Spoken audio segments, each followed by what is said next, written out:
Good evening and welcome to this meeting of the Middletown Township Board of Supervisors. Would everybody please stand and join us in the Pledge of Allegiance?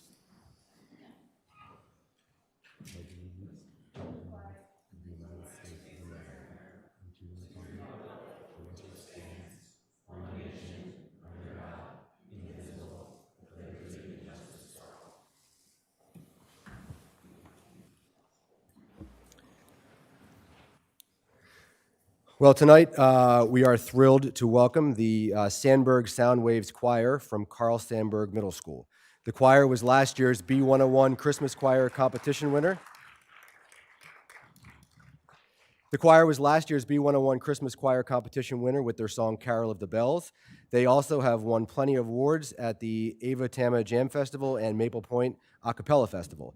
They are excited to perform for you all tonight the Star Spangled Banner and their rendition of Pennies from Heaven. So if everybody could please first stand for the Star Spangled Banner.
And every time it rains, pennies from the heaven.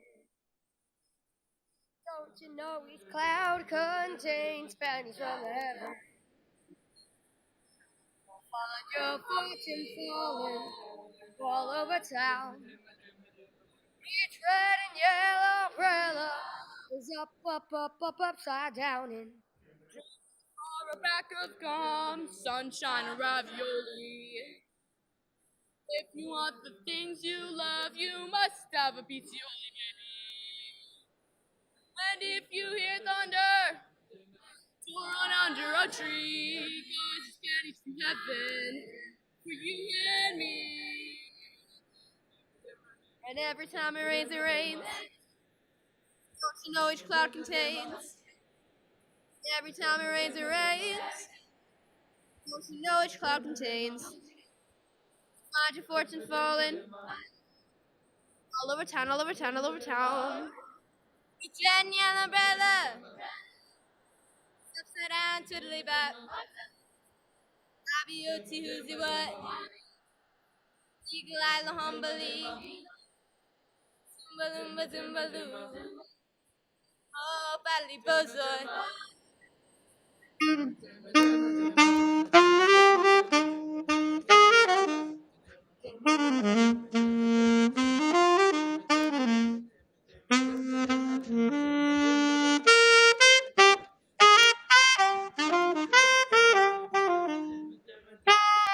And your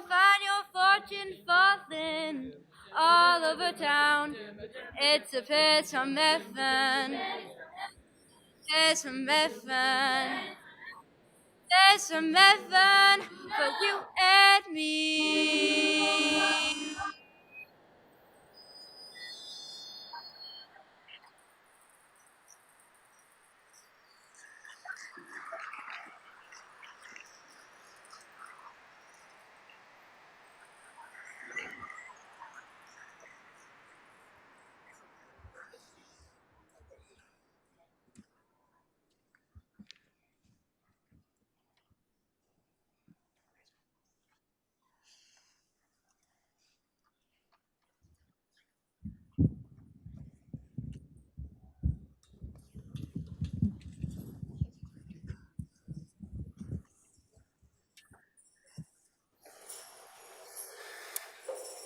All right, so next, we would like to welcome select members from the Carl Sandburg Concert Band.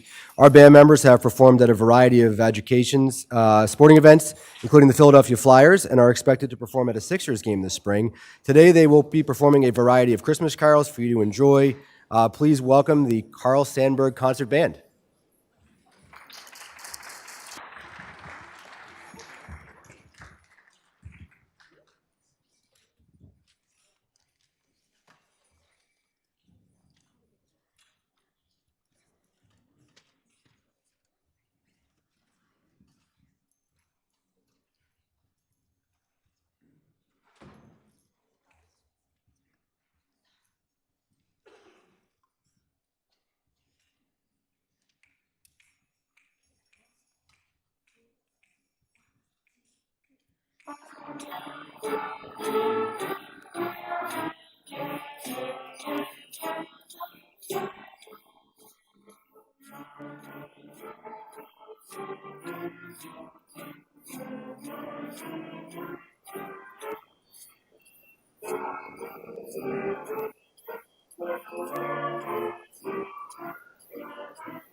Once again, let's have one more round of applause for the Sandburg Sound Waves and the Carl Sandburg Concert Band.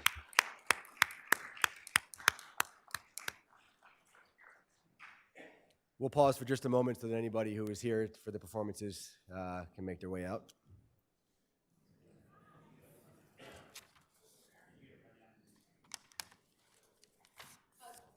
Press it here, right? Yeah. Yep.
All right, let's resume. Ms. Corporal, would you please call roll? Mr. Kizak. Miss Hannah. She's on. Ms. Hannah is here remotely. Thank you. She is texting Mr. Vala and I as we move through the meeting. Miss Kane. Here. Also in attendance tonight, we have Township Manager, Mr. Ratliff, Assistant Township Manager, Mr. Vala, Township Solicitor, Mr. Esposito, Township Engineer, Mr. Kessler, Chief of Police, Joseph Bartarelli, Director of Building and Zoning, Jim Ennis. I hope so, I didn't see him, but I think he's here. He's here. Director of Parks and Recreation, Paul Capera, Director of Finance, Laura Huckelbridge, and Director of Public Works, Eric Gardmeyer. Thank you, Ms. Corporal. We have a few upcoming meetings and events. The first is a special meeting on Wednesday, December 17th, 2025. That'll be at 7 p.m. here. And then we have our first meeting of January 2026 will be our reorganization meeting. Our new supervisors will be sworn in and we will reorganize and make appointments. That will be Monday, January 5th, 2026, also 7 p.m. here. And then our next regular meeting for regular business after that will be Monday, January 12th, 2026, also at 7 p.m. here in the public hall. So once we start off in 2026, our first meeting will be reorganization January 5th, and then the 12th will be our first meeting for regular business. So that moves us to special items, and we actually have two very special items tonight. The first is recognition of our own Township Supervisor, Dawn Corporal. For those that don't know, Dawn is finishing out her term and will be leaving us at the end of the year. So I just want to take the opportunity to say thank you, Dawn. You have been an incredible public servant, an incredible member of this community, an incredible colleague. I've enjoyed working with you so much, and your dedication to the residents of this township and to your community is really unmatched. So thank you, Dawn, for everything. We really appreciate it. Thank you, Mike.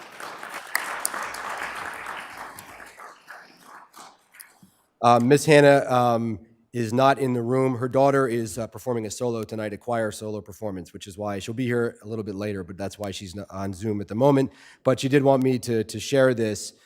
She just wanted to take a moment to thank you for all your amazing service to Middletown Township. Your dedication and kindness have really made a difference, and you've been such a great support to me as I figured out my role as a board supervisor. I truly appreciate your friendship. As you move on to your next adventure, I wish you all the luck in the world. I know you'll be making a big impact wherever you go. Thanks for everything. From Bernadette. You want to say anything? I just say thank you for all your service for the past 6 years, and I wish you the very best. Thank you, Dana. And we do have a couple tokens just to express our gratitude and appreciation for your service to the community. Mr. Vala.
So I'm just going to say a few words. First, I wanted to say it's been an honor to serve as Board of Supervisors for the last 6 years. It's really been a learning experience, I will say. It was my first real experience in politics, and I had a lot of people help me through the way. And first of all, Anna was my running mate, and even though she was much younger than me, she really showed me the ropes, and she was my teammate the whole way through, and I couldn't have done it without her. So she was real special, and I'm thinking of her a lot today since it would have been our ending up together today. But I'm going to talk about her later too. I wanted to thank everybody. First of all, I want to say how fortunate we are as citizens of Middletown to have the staff that we do here. It's been really eye-opening to see how dedicated the staff is and how much work they put into making our township such a wonderful place to live. I wanted to thank, she's not in the room, but Ms. Julie Cools, who was was my township manager when I started, really helped me with Nick showing me, answering all my questions, and I didn't know what was happening. Guys, you'll see that. They'll be guiding you along the way. Eden came, and he's been great. I know he's going to be a fantastic manager for Middletown, and his heart is really in it, and I wish him great things here. I want to thank Mike. You've been, you helped me along the way. Me and Anna, you were our guide the whole way, and you've been here with me the whole time.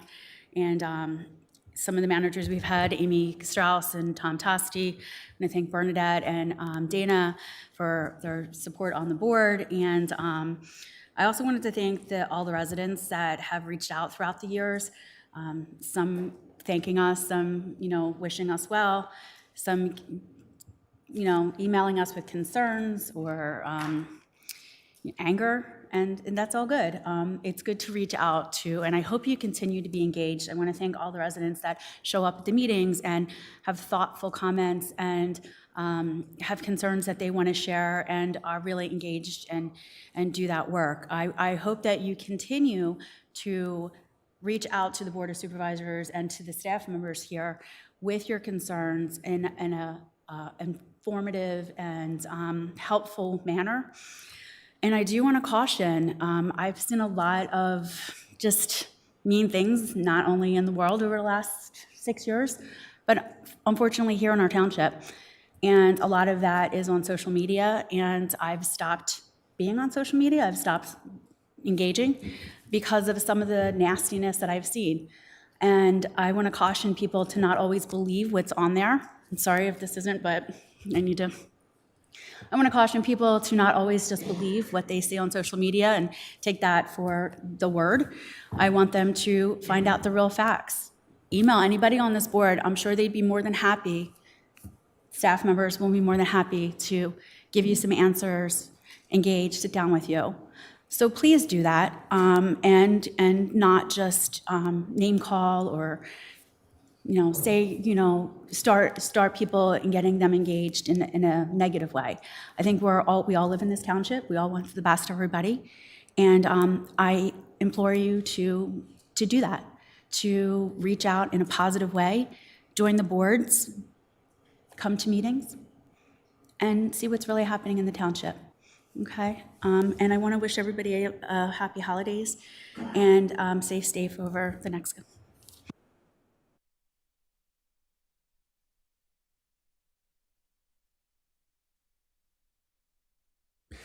Thank you so much, Dawn. We still have one more meeting to get through.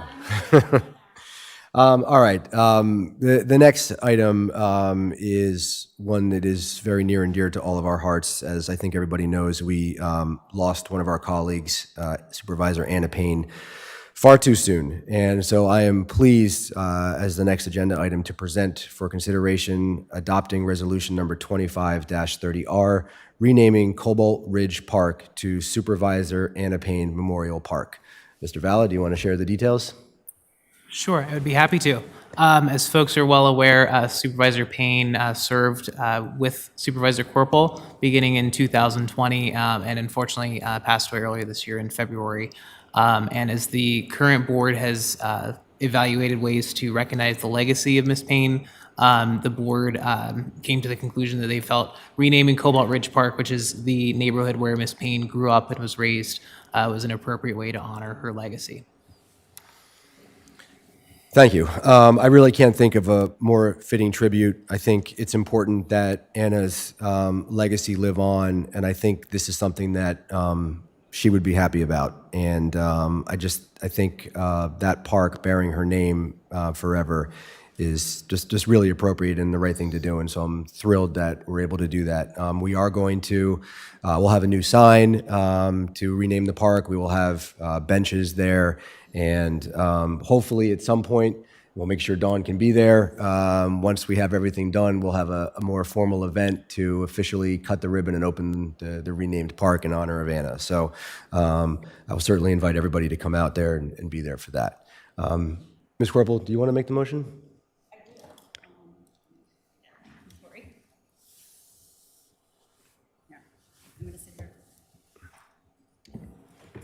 All right. Sorry, guys, didn't have this up. Nope. Starts here. Okay.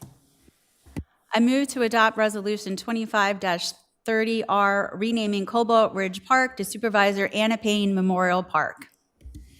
I will second. Are there any board questions? There's been a motion and a second. All those in favor say aye. Aye. Opposed? Ms. Hannah says aye. Thank you. Carries 4-0. So resolution number 25-30R is adopted. Cobalt Ridge Park will be officially renamed Supervisor Anna Payne Memorial Park.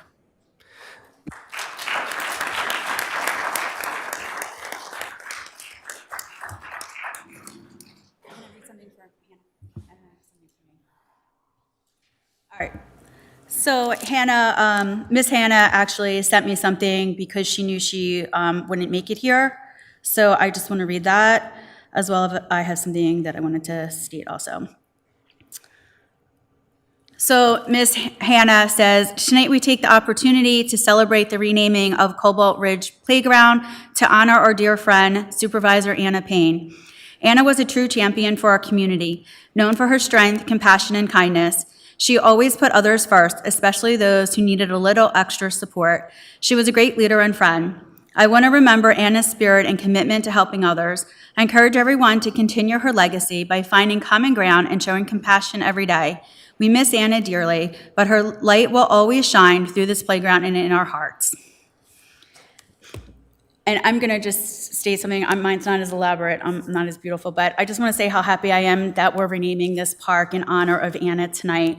As you know, Anna grew up in Cobalt Ridge, and this was a really special place for her. She was really excited when this park opened. I actually remember us talking to Paul about it, and she was really excited, not only because it was going to be in her neighborhood, but this was going to be the first inclusive park in Middletown, and that was something that really mattered to her. So this is really special, and I couldn't think of anything more meaningful than renaming this park in honor of Anna. I really hope that when families go there, they think of Anna and they think of her memory. She really meant something special to this community, and I hope that she's looking down and smiling on it. And I hope you will enjoy going to this park in memory of Anna. Yeah, I do just want to note that Anna's family and some friends were here tonight specifically because of this. So I want to thank you guys for being here. It's really special and we're really happy to be able to do this. So thank you very much.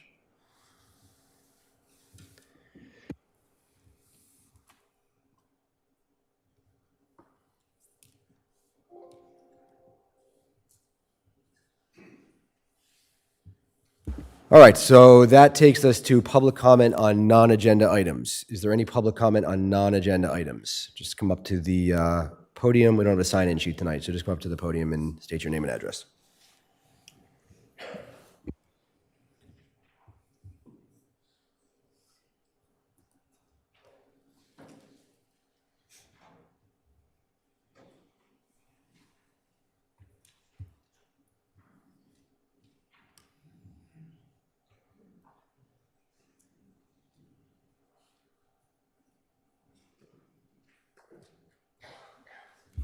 Yes, sir.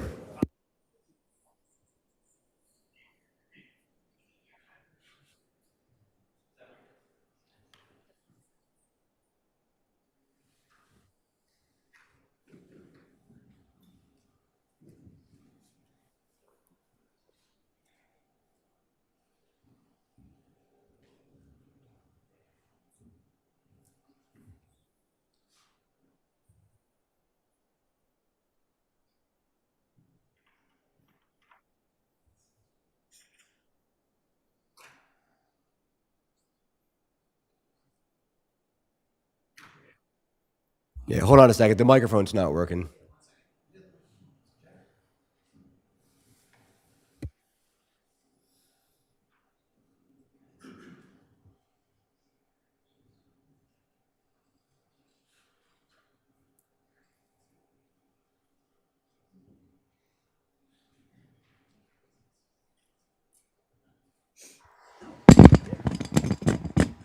Testing.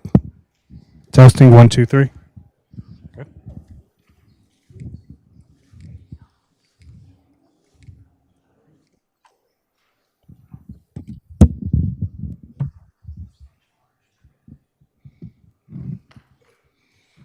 Okay. Is that better for everybody? No? Still not working?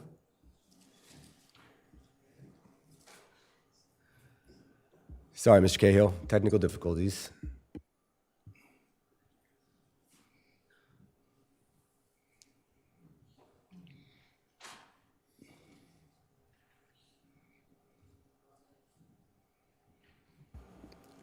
I can hear you, Mr. Cahill. I just don't know if people who are online are going to be able to hear. Good. Testing. One, They two. won't be able to hear, so we want to make sure that we get the microphone situation figured out. Testing. 1, 2. I can hear it. Good. Yeah. Good? Yeah, go ahead. Yeah, we're good. Okay. Sorry about that. Go ahead. Okay, so I got a chance to view the documents, and it looks like the loan was for $794,000. Am I correct? I don't have the number memorized, but that sounds like it's in the ballpark. Yeah, I thought it was for more like $500,000. I was shocked to see that it was for almost $800,000. So my question is that Pendle Fire Company qualified for almost an $800,000 loan with basically no income. The only income was from these mailers that they put out, their donation drive. So I'm a little confused on how the fire company could qualify for a loan on $25,000 to $30,000 a year from a fund drive mailer. They had to use other monies that they were getting in order to qualify for that loan. So my question is, were they using truck fund money to make their payments, to make their loan payments monthly? It looks like it was about $5,500 a month, their payments. I don't understand how you make them without any income. So the only money that they had coming in was from Middletown Township and Pendle Borough. And Pendle Borough, the money that they were getting from them was $54,000 a year. And then you had the budget money coming from the township that was just over $100,000. And you had truck fund money. I'm not sure what that number was. So Are you asking? You're asking I'm us? asking you. I don't know the answer to how Pendle made the loan payments on their loan. I don't know the answer to that. Okay. I mean, you should ask Pendle Fire Department that Yeah, question. you keep directing me that way, and I couldn't get anything. I can't get nothing from the Pendle Fire Company. That's why I put the right to, after you did the MOU to become joint owners of the tower. That's why I put the right to know request in for the loan documents. Yeah, and I think tower we've honored or considered all of your right to know requests. I mean, I'm not trying to hide anything from you. I don't know the answer for how Pendle Fire Department so made their loan payments. I see a lot of warranty stuff in the loan documents that I gotten, but I'm not seeing anything that shows what they listed as income in order to qualify for the loan. Am I missing something in the documents? That would have been in the application of the loan documents, which we don't have. Okay. So when I had my meeting with Stephanie in August of last year, 2024, I asked if the fire company was using truck fund money to make their loan payments, and she said that, and Nick was there, Nick can verify what I'm saying is true. She said that she didn't care if they were using truck fund money to make their payments. So I put in a right to know request for a copy of the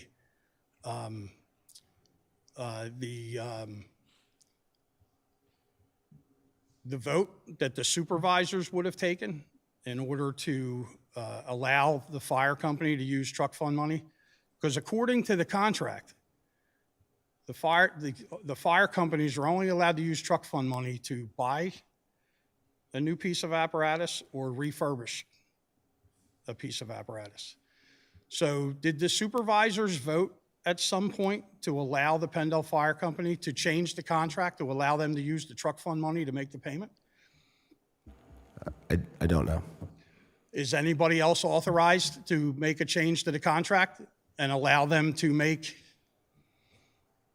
I'm sorry, I'm not understanding your question. so did you approve? Did the supervisors approve?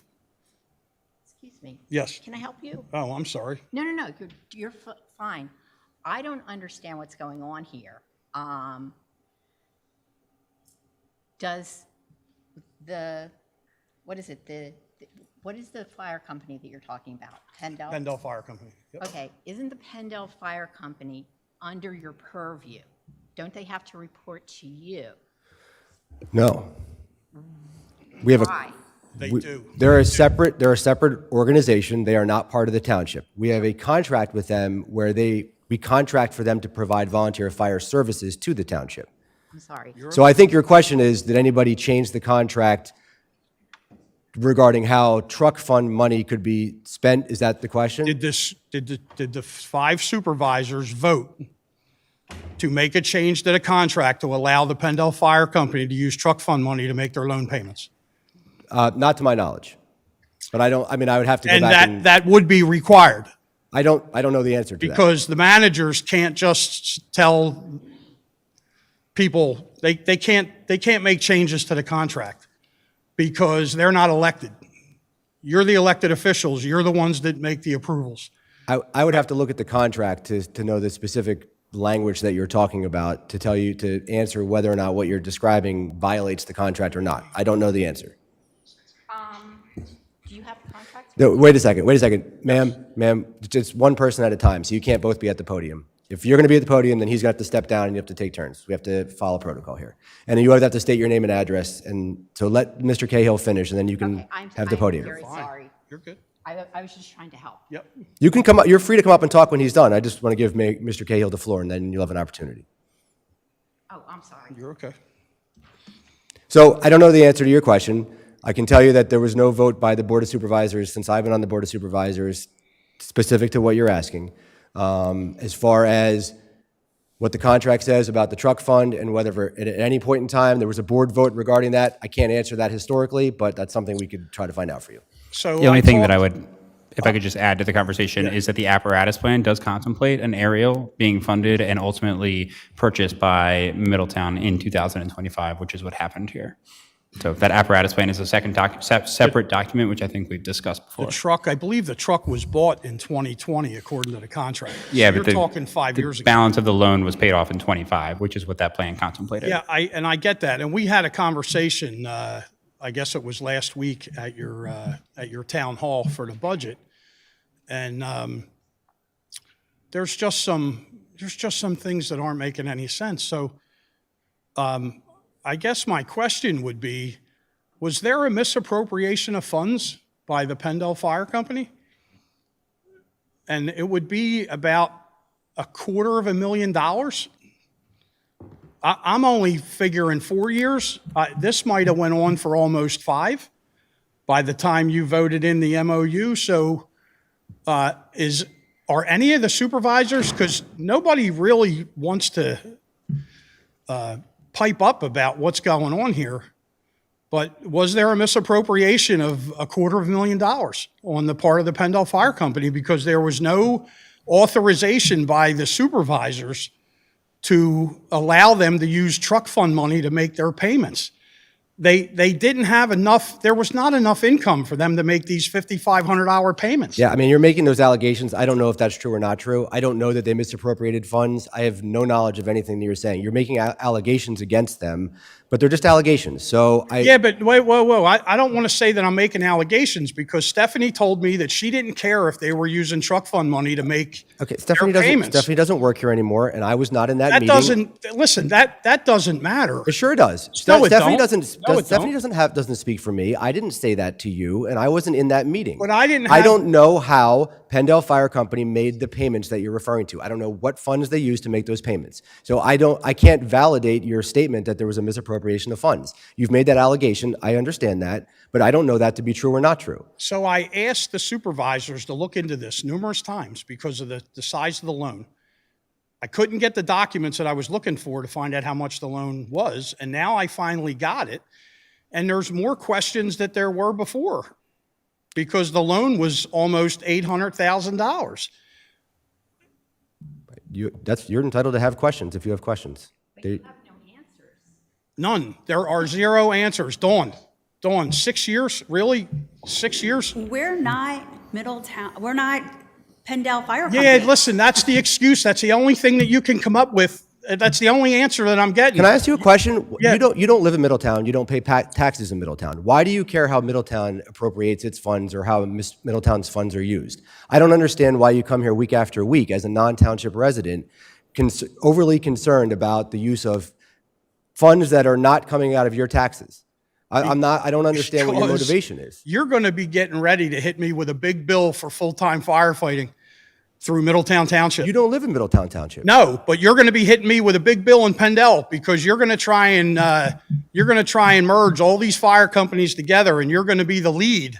It seems to me that Middletown Township's going to be the lead in the it seems to full-time me that firefighting. you're making an effort to try to take down the Pendle Fire Company. No, listen, that's not what I'm doing. It I'm seems not like against. that's what you're doing. I'm not against merger.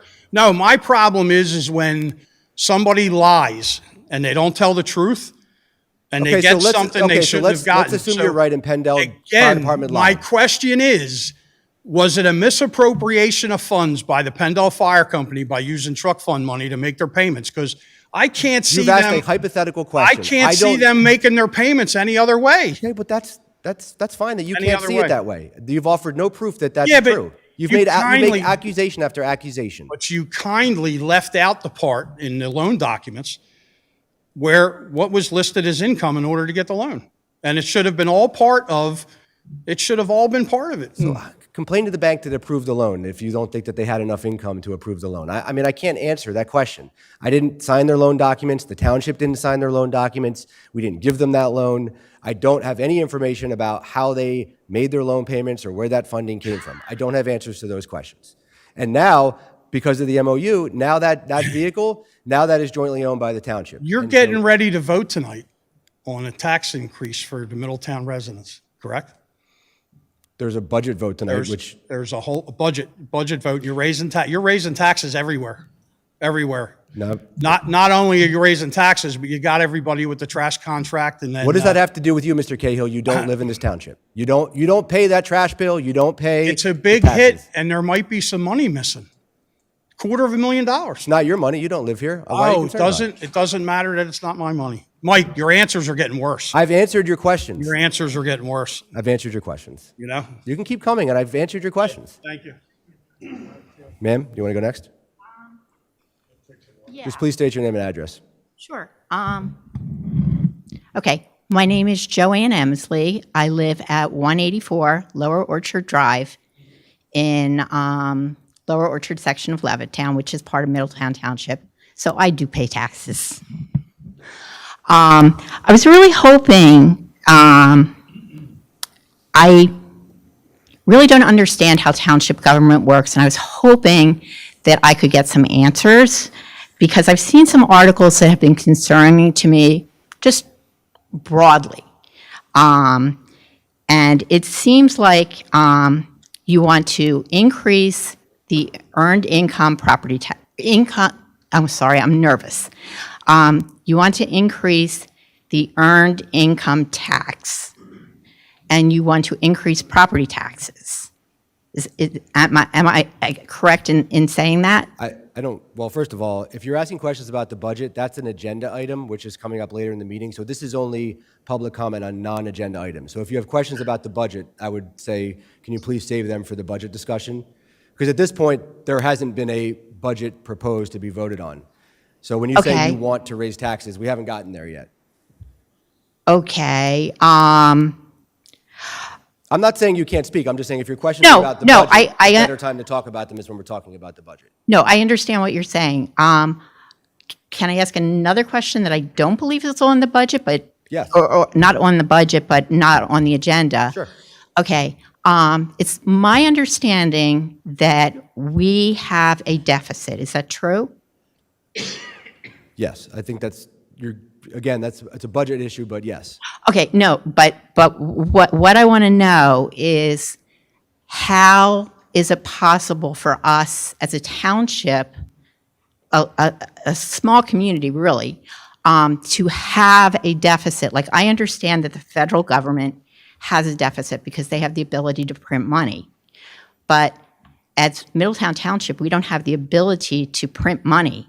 Can So, I just answer the question quickly? so how do we have a deficit if we don't have like a Visa credit card that you're running it up on?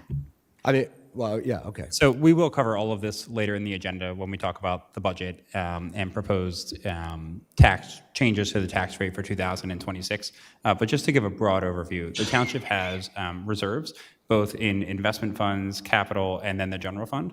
And so for the past several years, the total revenues have been less than the total expenditures, and that has been subsidized by the existing reserves or in sort of So it's kind of like an emergency fund, so there is sort of money like a savings there? account, sort of like a savings account and the general fund, because we have an emergency fund that we often refer to as the sewer sale money, and that's about $42 million that sits in a separate investment fund. We sort of call that our rainy day fund. Okay. But the general fund has a surplus. It's had a surplus for a number of years, and we've used that as a township to offset the increase in expenditures that are greater than the total revenues we receive year over year. The reason that we're looking at a proposed budget for 2026 that adjusts that and sort of brings that back to zero is because that general fund is getting down to what we call our fund balance minimum of 25%. There's a fund balance policy the Board of Supervisors adopted many years ago that says that our total expenditures should be at least 25% of that total should be kept in general fund reserve, and we're reaching that number in January. So we're looking at sort of a level setting year to sort of get back to balance. So we'll be talking about all that later, but that's sort of the 30,000 foot overview. Okay. Can I just say one other thing and then you can shoo me away? No, I don't want to shoo you away. I want to give you every opportunity. I just want to make sure we're going to be talking about all this stuff a lot. It's just, it's a little overwhelming how much stuff is on the agenda, and I don't exactly know how these meetings work. So if you can bear with me, that would be great. Yeah. Okay. The other thing is that I am retired at this point in my life. I'm 66 years old, and we just got our Social Security increase for next year. And I just wondered if the Board of Supervisors is taking that into consideration when they're raising property taxes and so on and so forth, that people that are collecting Social Security aren't really, I think there's like a $31 increase for next year. And I think you're planning on increasing things more than $31. So the first answer is, of course, we consider that. I mean, nobody wants to raise taxes. We live here too. Yeah. And we don't want to raise taxes. That's not anything anybody ever wants to do. Believe me, there's no politician in history that ever wanted to raise taxes. What we are going to be talking about tonight is the needs of the township, the expenses of the townships, right? So I use this analogy a lot, but if you think about your own household and your expenses, and if your bills are going up, you need more income, more revenue to pay those bills. Well, the township's bills have been going up and going up and going up, and we haven't increased taxes for 10 years. And so the problem is, and the reason why we're now facing a deficit is because we're now in a situation where the expenses are higher than the money that we bring in on an annual basis. And when we talk about expenses, what we are talking about is the cost of our police force, cost of fire, cost of public works, the people that were out there plowing the streets, mowing the lawn, taking care of parks, all the things that your community provides to you. And you called this a small community, and in some ways it feels like a small community, but there's over 40,000 people that live in this community. Oh, yeah, And I so- know. I'm just saying it's small compared to Compared like. to the federal government. Yeah, I compared agree to with federal you. I agree government, with that's you. all. But we are facing a scenario as a government where in order to keep providing the level of service that the members of this community have become accustomed to, we don't have enough money to continue to sustain it. And we have tried for a long time to cut things where we can, rein in spending where we can rein in. And I'll let my colleagues talk when we get to that point, and again, we're going to talk more about this later, but the reason the proposed budget includes the tax increase is because we believe we've reached the point where there's nothing left to cut without fundamentally changing the quality of life in this community. When I say fundamentally change the quality of life, I'm talking about not enough police officers to protect us and keep our community safe, not enough firefighters to fight fires, not enough public works employees to keep our roads clear. And so those are the types of changes that we would be facing if we don't find a place for more revenue. So nothing's been decided. Nobody's voted on anything yet. We're here to talk about it tonight. There's been a proposed budget. We spent a lot of time trying to introduce that to the community and get feedback from the community to help us make the decision. But at this point, nothing has happened. We're just talking about it. So there'll be a lot of discussion about that a little bit later in the meeting. And so, I mean, if you have specific questions or more questions as we get into that, I mean, by all means, I mean, I welcome your input and your feedback. Okay, one other suggestion for the future, like we are where we are now, is why are we waiting until like this time of the year when it's the holidays and people aren't going to be engaged? Why aren't we doing this earlier in the year? We've been doing this since August. Yeah, we started in August. We've had a whole bunch of meetings since August. We've had Okay, well, this is the first one I've been to. Yeah, so the first answer to your question is this is the budget calendar that we don't create. This is when we have to pass a budget every year. That's just the law. So Okay. we're forced to follow that calendar. But we've been trying, and I mean, we can always do better, but we've been trying really, really hard since the summer to try to get the message out to folks that we had a very difficult budget year coming up. We had public budget workshops. We had, Eden and I did a Facebook Live event where we took questions live from people on Facebook. We had a town hall last week where residents could come and talk to all the department directors face-to-face and ask them questions about why does Park and Rec cost this much? Why does the police department cost Yeah, this much? everything seems so expensive. I mean, my husband and I ran a business, it's a small business. And like, I thought those numbers were big. I mean, I opened this budget and they're eye-popping. Yeah, trust me, when I started on the board, it was eye-opening, but that's why we say stay engaged, because there was a lot of information given out over the last couple months, but you're right, it's enormous numbers that we're talking about, we are. But I did want to point one thing, the EIT, if you're on Social Security, that's not earned income, correct? So that's not going to affect the earned income increase. If that passes, wouldn't affect somebody just getting Social Security. Okay, would it affect my husband if he's working part-time and he's 66? Depends on where, it really depends on a lot of factors, Okay. a lot of different townships. Does he work in the township? Yep. Live in the township? So then, yes, it would affect him. Instead of the 5%, he would be paying, 0.5%, he'd pay 1%.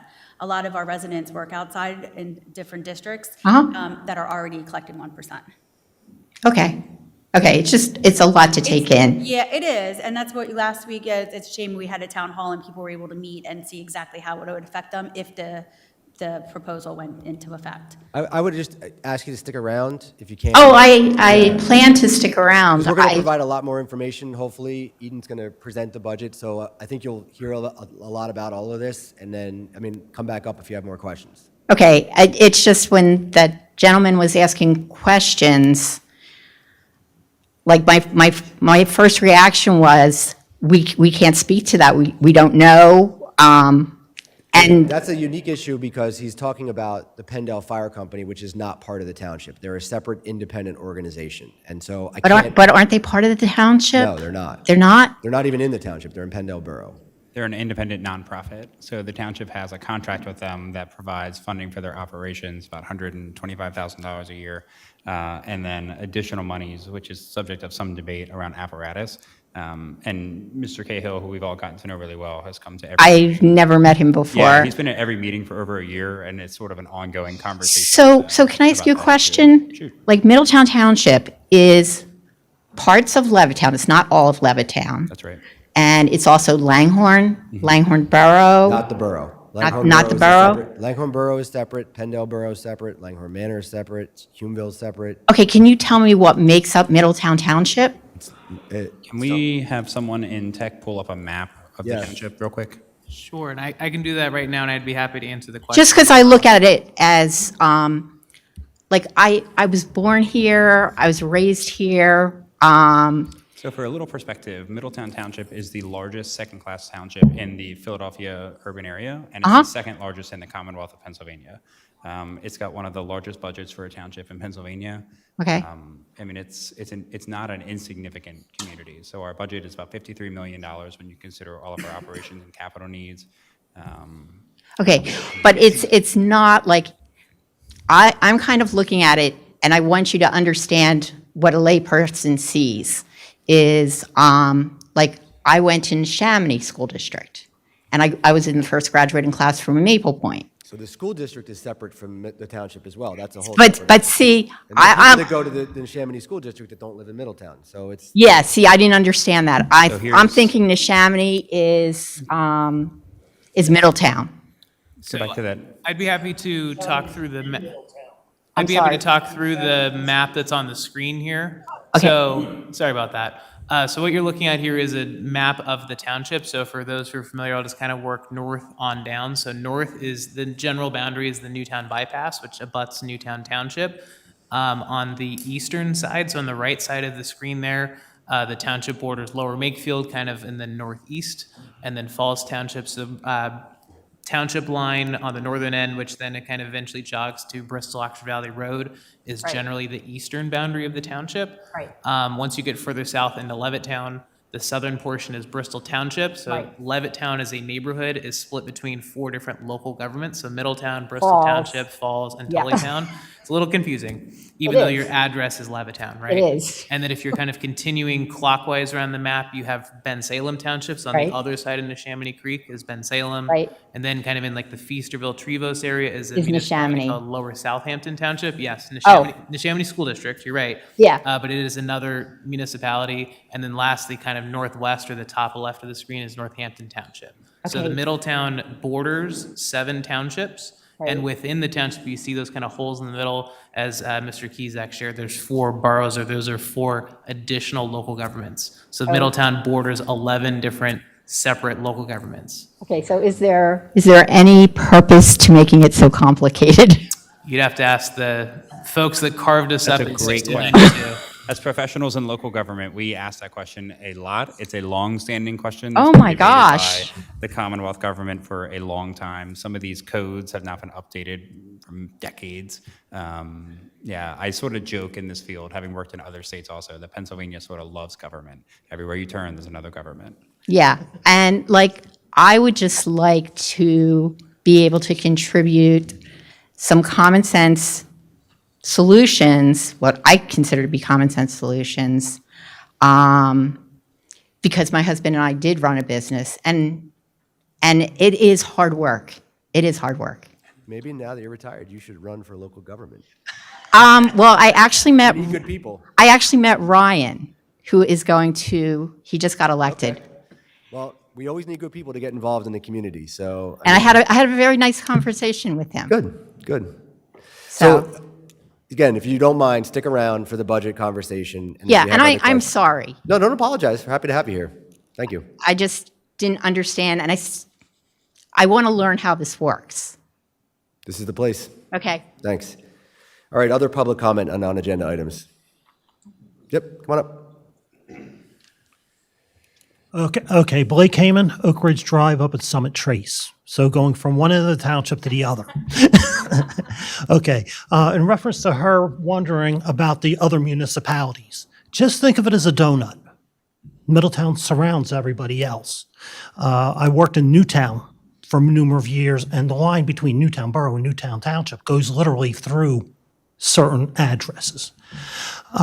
Is Mr. Cahill still here, or is he gone? Okay, but, okay, I was in a number of numerous volunteer organizations over the years.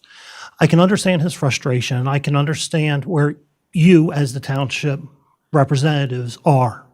A lot of people do not realize, as you said, that you guys basically have a handshake, monetary agreement, or whatever with the different organizations, but they are separate organizations. And I don't think a lot of people understand that. The only thing I'm going to say to that is sometimes if you do make donations, they should be earmarked for certain funds, and the township should have the control on it. I'm not getting into what Mr. Cahill was talking about, but I just wanted to let you know that a lot of people don't understand that.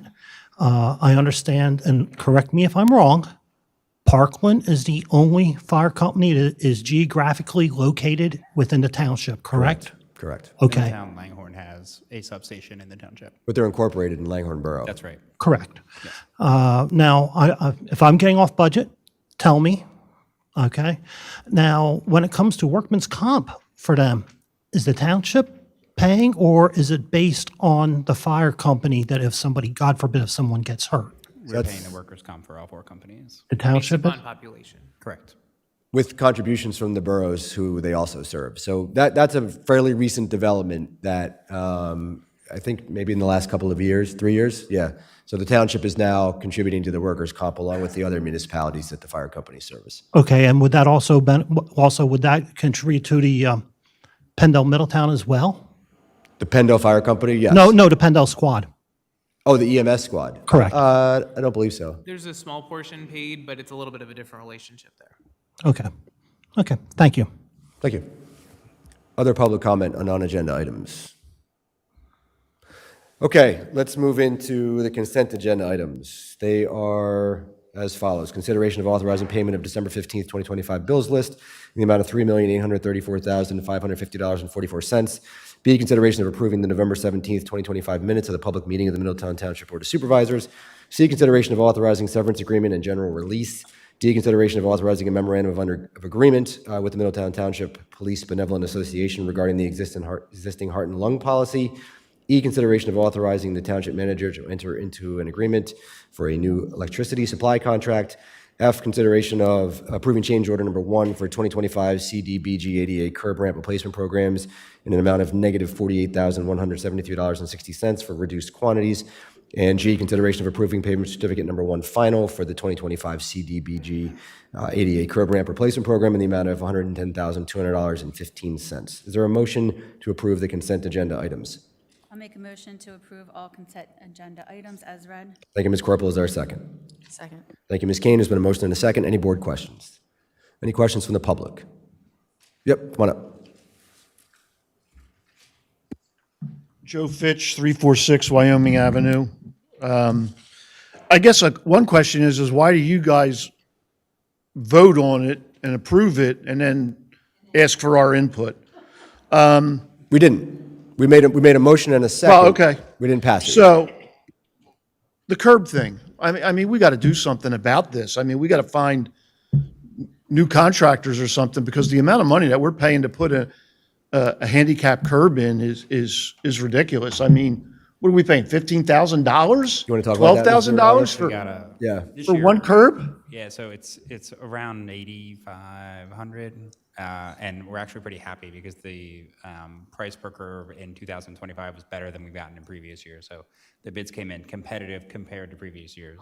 I It was mean, 8,500, right? And yes, and just to clarify what you're looking at on the agenda, what you're seeing is item F is to reduce the total bid cost. So essentially, when the contractor put in a bid, they basically make it's based upon the expected quantities. And so what you're seeing there is their actual quantities end up being less than that. And so the amount that the township is actually paying is under item G, which is $110,000, which if you are doing the math back from the original award is a reduction of $48,000. So this is actually probably one of the least expensive years for curb ramps that the township has had in recent years. But yes, it is rather expensive if you're not familiar. I mean, call me insensitive or whatever. I mean, why do we need them? I mean, We're required to by the ADA. So- Federal law is the answer. I'm a 4-time back surgery recipient with a problem with picking my foot up and tripping myself and falling and everything like that. And thank God I'm not in a wheelchair or whatever. But, what did I do back in 93 when this happened to me? You either walked up somebody's driveway or we didn't have curbs or whatever. My neighborhood, we don't have curbs, so I don't have to worry about it. But You will. I mean, I hear you. I sure hope we don't, not in my neighborhood. It's a mandate. We've got to put them in. It's federal law. Well, So yeah, you have to put the handicap ramp in for where there's sidewalks, but I mean, no, we don't have sidewalks in my neighborhood. But again, whatever we're paying is ridiculous price for the repair. I'll just point out too, the law also requires that ADA ramps are up to the standards of the ADA. The ADA standards that were from 2010. You can't repave the roads if they're not in compliance as well. So that's why the township has separate contracts and tries to stay ahead of that. But it's not just improving accessibility. It also allows us to come through and repave the roads effectively when we're doing the resurfacing programs. Yeah, thank you, Ms. Kessler. Yes, you have a question. Hi, I'm Joanne again. I live at 184 Lower Orchard Drive. And I have to agree with the gentleman that lives in the gates where they have no sidewalks. Um, The other thing that I've noticed about all these handicaps, and I understand it's ADA compliance and so on and so forth, but I have to tell you, my mom is 92 years old. She owns a house in Highland Park.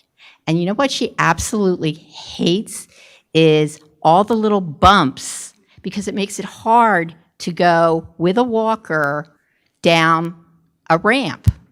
Do you know what I'm talking about? Yeah, do you want to explain to Mr. Kessler? That's they call it a detectable warning surface. It's for people that are blind and have trouble, are visually impaired. So it's to let them know they're approaching the street when they get to the corner. So I understand that it's bumpy. It's for very folks, hard for but my mom. it's part And of the- it's just like, I don't know if there is a way to make like everybody happy with this ADA compliance thing. Well, again, though, we 'Cause don't, the specifications are provided to us. We don't. I We understand. don't decide them, right? We have to follow them. No, I understand that, but you also have the ability to appeal things and make other suggestions, don't you? Federal government doesn't care what that's Middletown not Township correct. has to say, unfortunately. Yeah, this is a federal law that the ADA Act that was passed on the federal level. So as a local municipality, we do have to comply with all those requirements, and the state also requires them through PennDOT.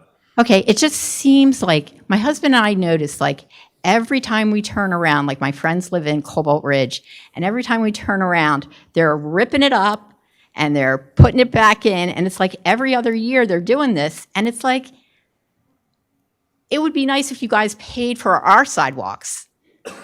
Like we're paying for these little rampy things, but like we have to pay for our own sidewalks. But like you only seem to be concerned with the curbs and the handicap accessible things. Yeah, again, it's not what we're concerned with, it's what the federal law says we have to do. Okay, so if the federal law didn't exist, what would you do? Oh, I'm not going to answer that question. I know it's a hypothetical, and you're a Just to lawyer. clarify one detail, the sidewalks themselves are the property of you as the property owner. It is not township property, but essentially the on and off of the sidewalk where the curb ramps are generally located is something the township is responsible for. But just the general sidewalk along somebody's residential property or even a commercial property is generally that property owner's private property. Okay, are you guys familiar with New Falls Road and Lower Orchard? There's a section, I don't know why they did this, but they put a sidewalk. Because of people getting hit by cars. Is that why? Okay, they put a sidewalk and then they don't cut the lawn. That's residents' problem. No, it's if you're trying to come out of the section, it is a problem because you can't see the oncoming traffic. The resident is supposed to cut the grass. Yeah, residents are responsible for cutting their own grass. Yeah, but it's not their sidewalk. Is the township grass? No, so generally speaking, if you're talking about like And it's weeds, it's not even grass. You're talking about like the strip between the sidewalk and the curb. Yeah. Yeah, that is generally still Yeah, your own private Property owner. Okay, so so the government paid to put sidewalks in so that people don't get killed or get hit by cars, right? Yes, the county did fund the sidewalks on New Falls Road. Okay, I'm gonna have to let that percolate. Sure, and I'd be happy to chat with you in greater detail on that offline if you'd like. And I don't want to we're getting a little bit off, because right now we're on a I'm motion sorry. to approve consent agenda items, which is a very, very specific agenda item. We kind of went down a rabbit hole there. So do you have any other questions about the consent agenda items? Curbs are not negotiable, right? Correct. Okay. But again, we're not voting to approve or not approve curbs. This is just a change order, which just deals with. Yeah. Okay, but look for better contractors. Any other questions from the public? All right, we have a motion and a second. All those in favor say aye. Aye. Opposed? Ms. Hannah says aye. Carries 4-0. Next item on the agenda, consideration of preliminary and final land development approval for a 3,483 square foot expansion to the Walton Performing Arts Center building and other improvements on the George School campus at 1690 Langhorne, Newtown Road, Newtown, Pennsylvania, TMP 22-004-004 S/LD number 25-09, RA2, RA3 zoning district. Yes, Mr. Ennis. Yes, good evening. You have a application proposed in front of you for an addition to the Walton Performing Arts Center in the George School campus. It's a land development application. Just really briefly giving you an idea of where this is at. You see on your screens that is the George School campus. In that circle there is the existing Walton Performing Arts Center, their auditorium. If you can go to the next slide, please.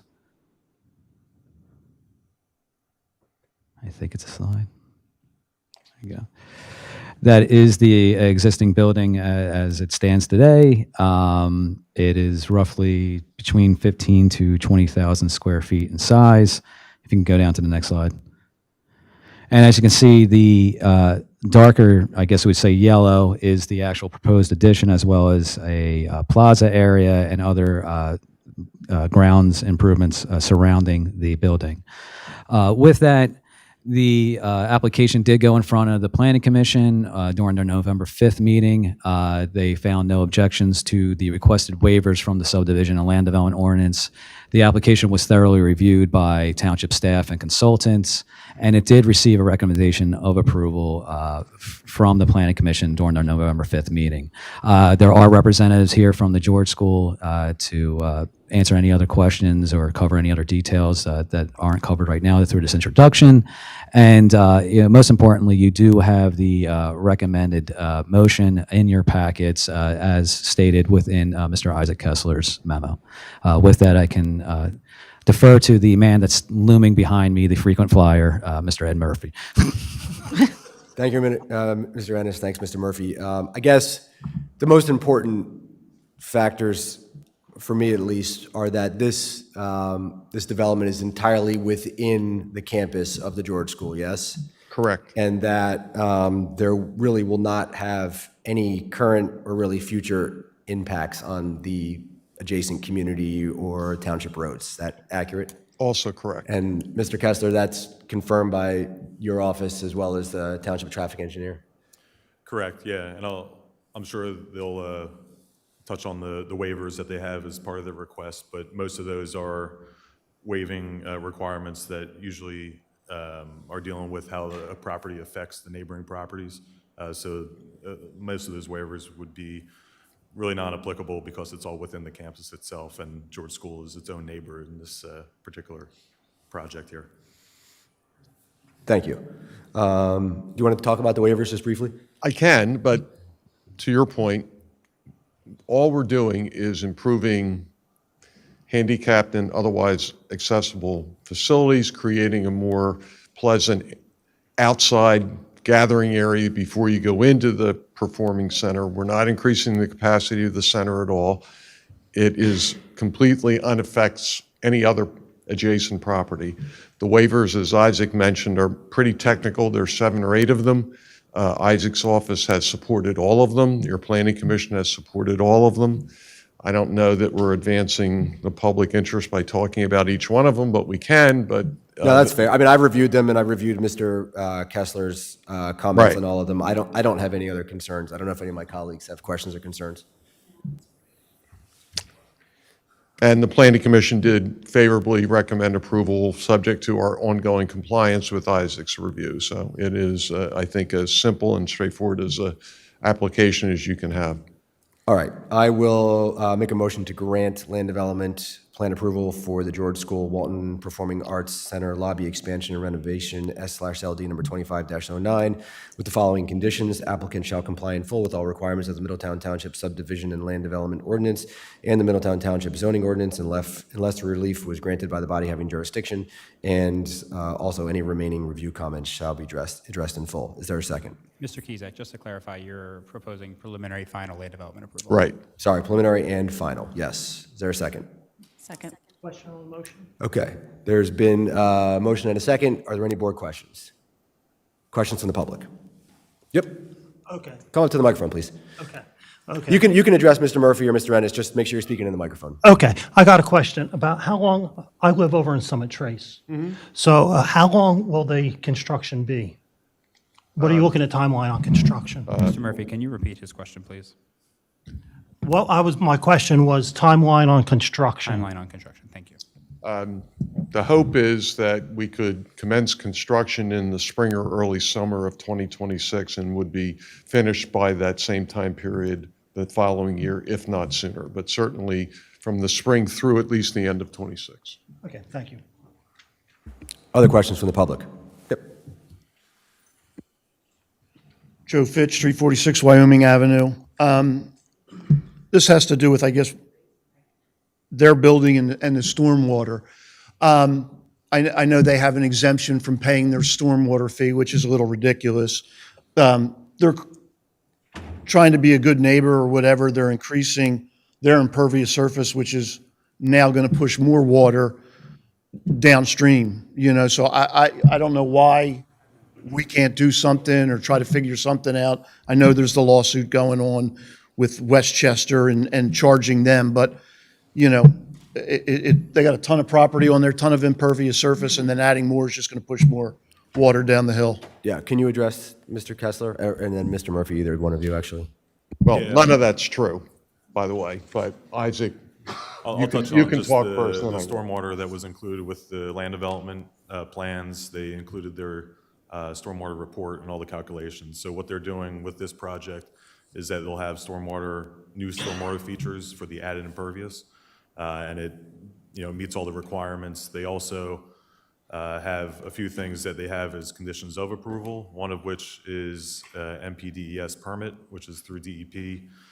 The other is a operations and maintenance agreement that is an agreement with George School being the owner of the property and the township, and that is basically the document that provides how often they have to maintain it, what they have to do to maintain it and have it work effectively.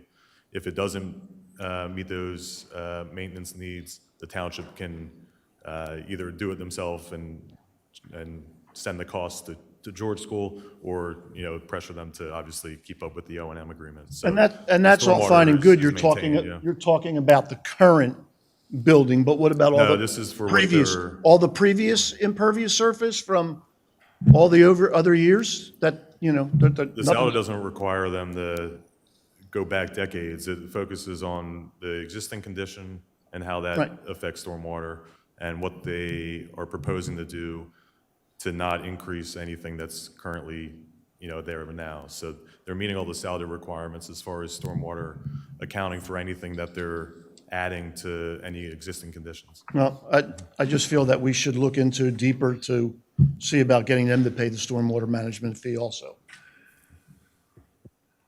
Other questions from the public? All right, seeing none, there's been a motion and a second. All those in favor say aye. Aye. Opposed? Carries 4-0. Thank you, Mr. Murphy. Thank you. Mr. Ennis. Next on the agenda, the presentation of the Comprehensive Parks, Recreation, Open Space, Greenways, and Trails Plan, and consideration of adopting resolution number 25-27R. Mr. Graham.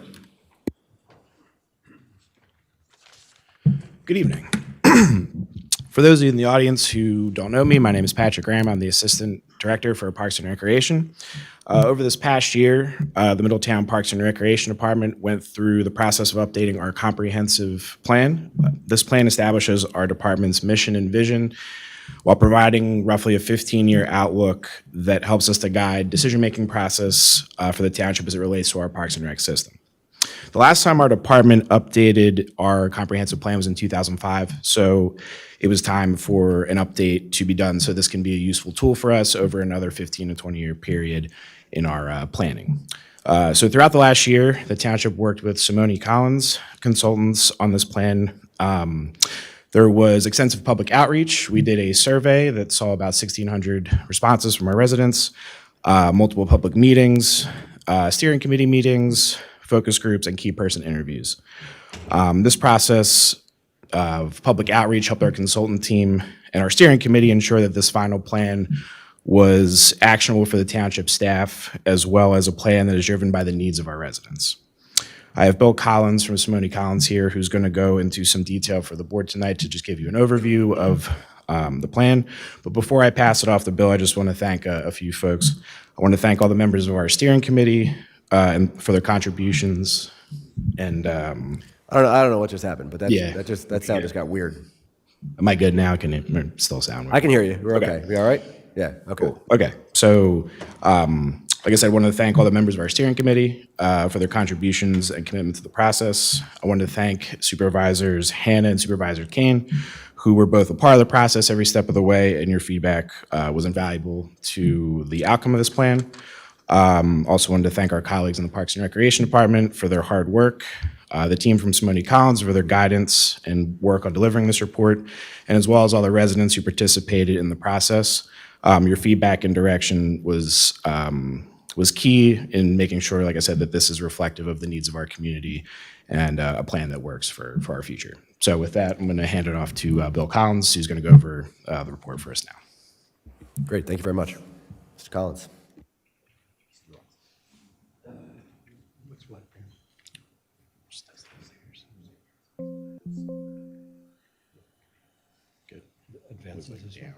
Thank you.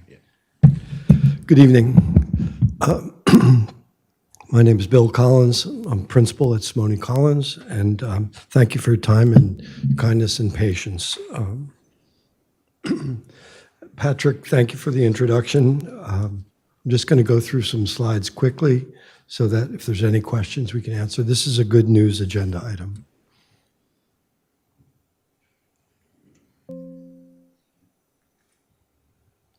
Your project steering committee, great committee to work with. A lot of people who knew a lot about the township and the recreation system. And what was rare was that you had two supervisors represented on the committee very actively. Thank you, Supervisors Hannah and Kane. It meant a lot to us to perform the work. This is where we're at. That was the project schedule, all the meetings. This was the public engagement program, 3 public meetings, 4 steering committee meetings. We had a focus group. As Patrick mentioned, over 1,500 people responded to the survey. That was really good, especially compared to the multimodal that we had done the year before. I think people really responded to open space and recreation as important to them in the township. I'm going to go over these very high level. There were 6 visions that emerged out of the planning process. One was accessible, safe, and modern township parks. Parks linked to neighborhoods by safe ped and bike routes, and this is where the parks plan overlaps with the multimodal plan. Recreation programming excellence. Middletown Township has done that for decades, and the vision is to continue that.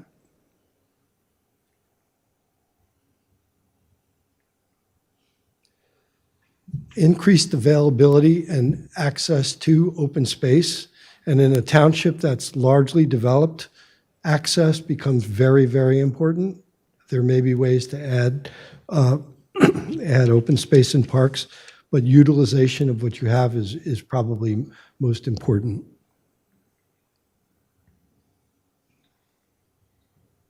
And then efficient and sustainable management, maintenance, administration. You have a great staff. I'd like to thank Patrick and Paul and Joanne and Nicole for their help during the project.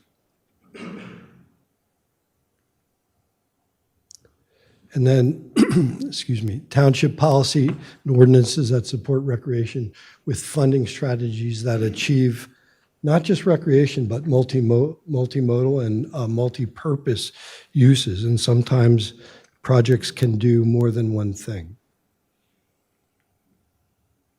So how do we implement this?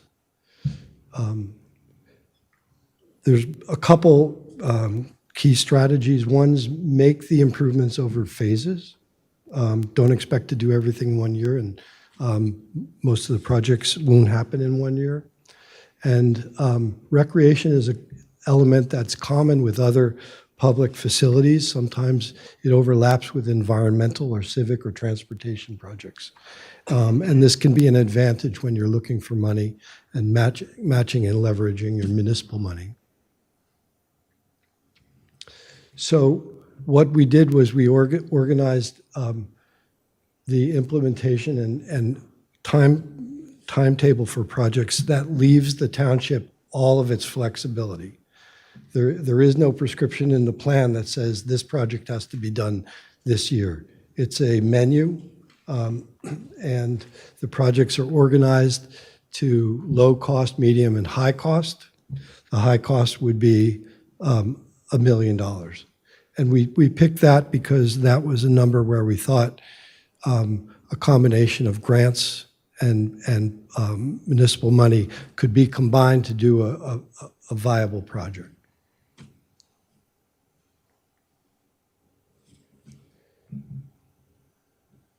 They're organized by, excuse me, by the visions.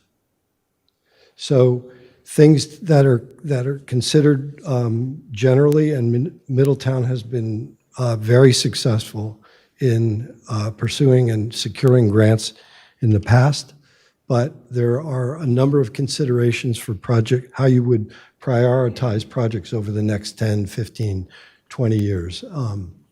And these are a list of the things. I'm not going to read them, but they're all involved in strategy that the township can use every year to figure out what it wants to do the next year. I'm going to leave it there and be happy to answer any questions.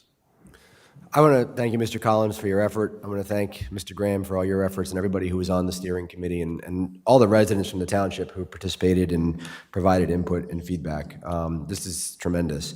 One of the things I really like about it, you described it as almost a menu of options. And I like that analogy because what it does is it gives the township options, right? And so as we're going year to year, obviously, within the budgetary constraints that we have at that particular time, we can look to this and see what options we have relative to our financial situation at that time. You mentioned grant funding. Obviously, we talk about this over and over, how unbelievable this township is in terms of identifying, applying for, and ultimately getting awarded grants for park and rec programs. And so that's great that that's a component of it. And I think the most important thing maybe about this is the priority considerations, right? It gives us a guidebook as we're moving forward into the future. We now have a sense of what the community wants and would like to see. And so as we're trying to plan, we have some framework to help us make decisions. And I think that was really at the heart of what this was about. So you did a great job, and we appreciate everybody who was involved. Thank you, and we appreciate your community. We had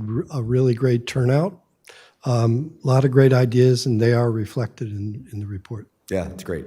Other my colleagues have questions or comments for Mr. Collins or Mr. Graham? I just wanted to say thank you, and I agree with you. We have amazing residents, and they are very passionate about our community. So it makes it a pleasure to do this work. Thank you. Thank you very much for helping us with this. I know, I'm up here talking about greenery and open space a lot. So this is a subject that's near and dear to me. So thank you for the considerations that you've taken. I think you were able to take some of the resident ideas and really map them in well and provide us a good vision for the future. Thank you. And anytime you need us, give us a call. And I would be remiss if I did not thank Supervisor Hannon and Supervisor Kane for participating in the effort. I think it is good and important to have representation from the board participate in the process. It's good, I think, for them to see firsthand, what the process is like and what residents have to say. And I know that was a time commitment, so I appreciate you guys doing that. Thank you, everyone. Thank you. All right. Next on the agenda. Did you want to vote on the plan? Yeah, that's a good idea. Thank you. Does anybody want to make a motion?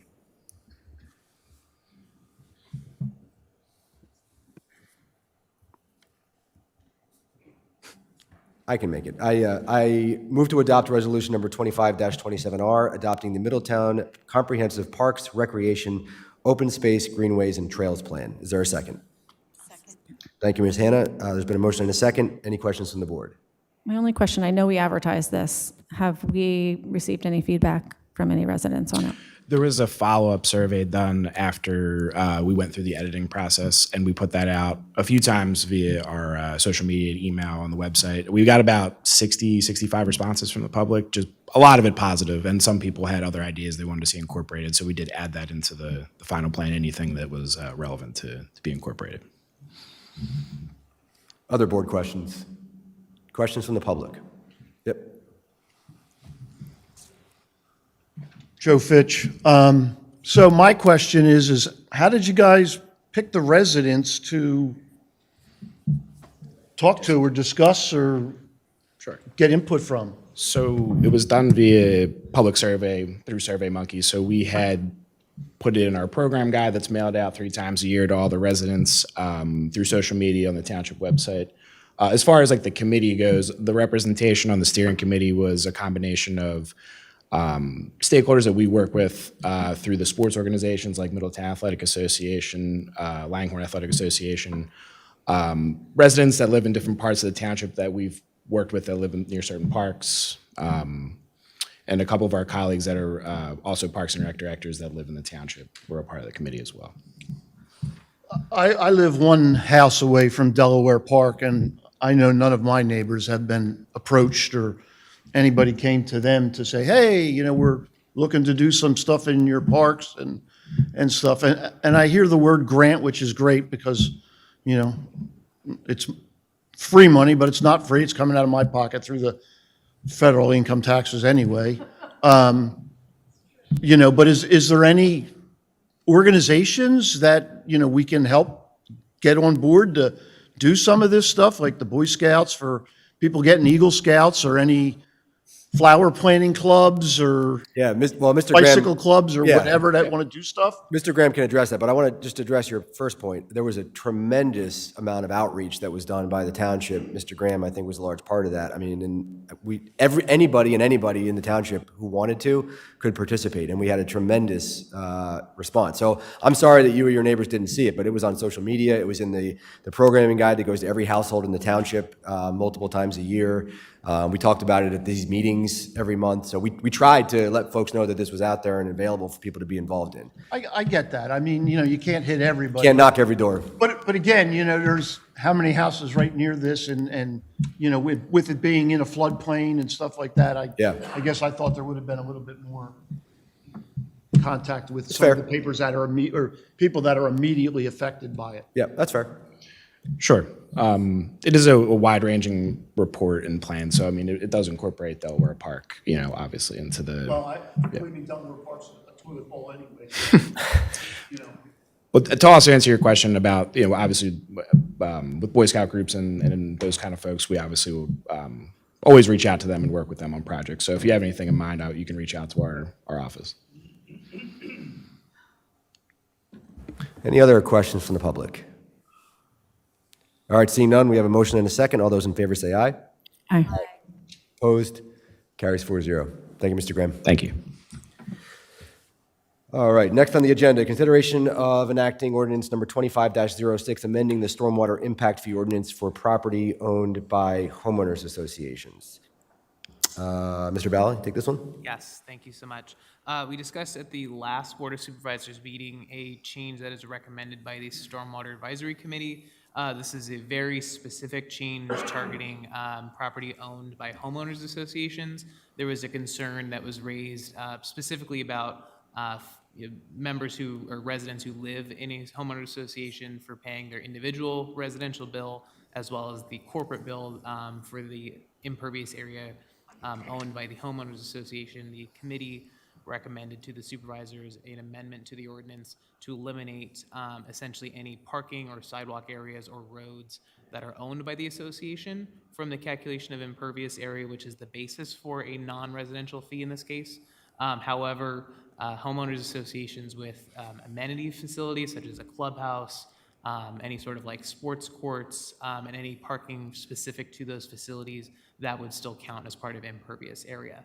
The Township Engineer's Office has prepared us a list, and so assuming the board wants to move forward with that piece of legislation tonight, the township is prepared to approach those small listed property owners to address that change. Yeah, just I guess for some additional background, obviously, I think residents are aware that we do have a stormwater advisory committee made up of members of the public who advise the board on stormwater issues, and it was their recommendation that we make this amendment. Also, I think the financial impact to the township, if we move forward with this, is relatively modest. Is that true? Yes, a few $1,000s, and it's essentially deferred or lost revenue in this case, mostly not paid. Any questions from any board members? If not, I can accept a motion. I move to enact ordinance 2506, amending Chapter 428 of the Middletown Township Code of Ordinances to eliminate streets, sidewalks, and residential parking areas from the calculation of impervious surface area for properties owned by a homeowners association. Thank you, Ms. Kane. Is there a second? Second. Thank you, Ms. Corporal. It's been a motion and a second. Any board questions? Questions from the public? Yes.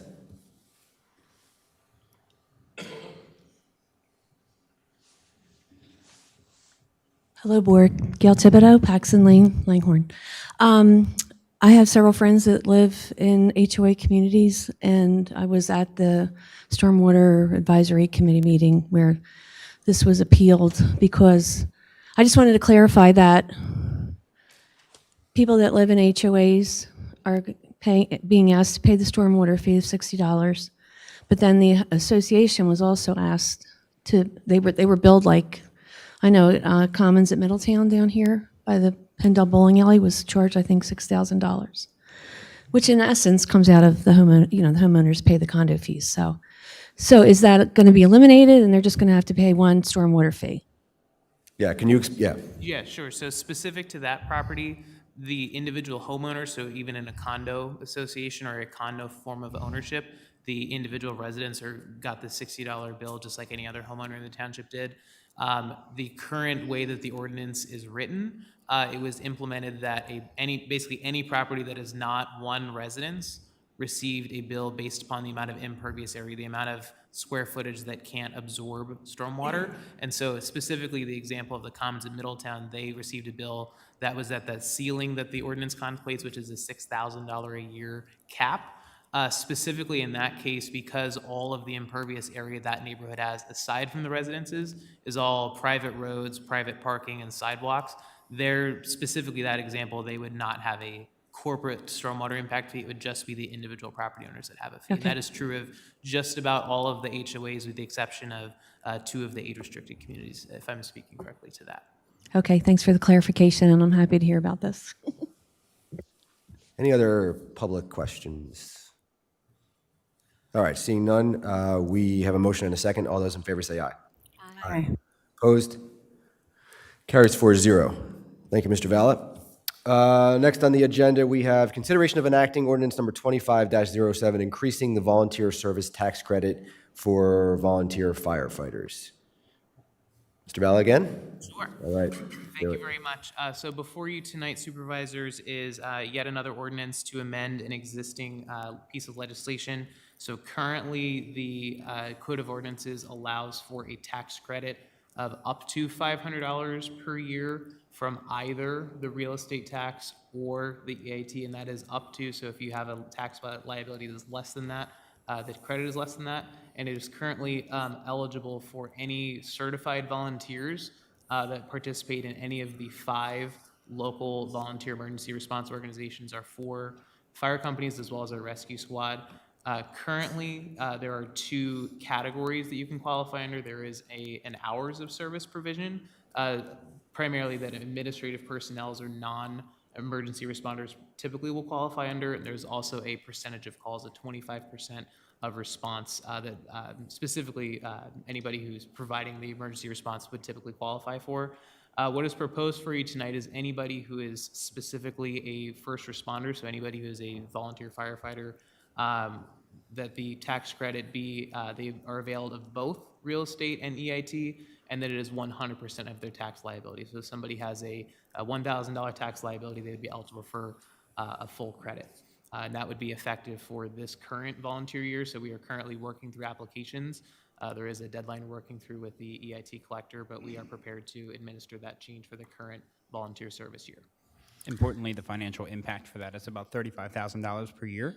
The service that these active volunteers, which there's about 40 of them across the 4 volunteer companies we have, is tremendous. One full-time firefighter in Middletown Township is about $140,000. So I often say that these volunteers are sort of worth their weight in gold with the service that they're providing to us. So any way that we can work to retain them and the service that they're providing, we certainly are interested in. Yeah, well said. I mean, that's absolutely the truth. And I think as we've gone through this process in working with our volunteer fire companies and doing what we can to make sure we keep them viable, because obviously, as we've talked about, if the township were forced to provide professional fire services without the volunteers, it would be a tremendous burden to the taxpayers. $140,000 a firefighter, clearly. And so the one thing we've heard loud and clear from our volunteer companies is that, as time has gone on, and this isn't a local crisis, it exists everywhere, but there's difficulty with not only attracting new members, but also retaining the members that they have. So my feeling is anything we can do to help these companies attract and retain members, that's a good thing, because that's good for the residents of the township in the long run, because it's not only are we supporting these phenomenal organizations who keep us safe and protect us and our property, but we are also saving money, to be blunt about it. So, and really the impact for taxpayers in terms of the taxes that wouldn't be paid as a result of this program are pretty nominal. And I think since this was enacted in 2024, I think we've had pretty good response from the volunteer companies about how it was received. So I think this is a nice amendment, and I think it's something that we should definitely do for our volunteer firefighters. Any other board members have questions or comments for Mr. Val and Mr. Ratliff, or anything else they want to say? Yeah, I would agree with everything that Supervisor Cusack just said. Also, just to really kind of push the point,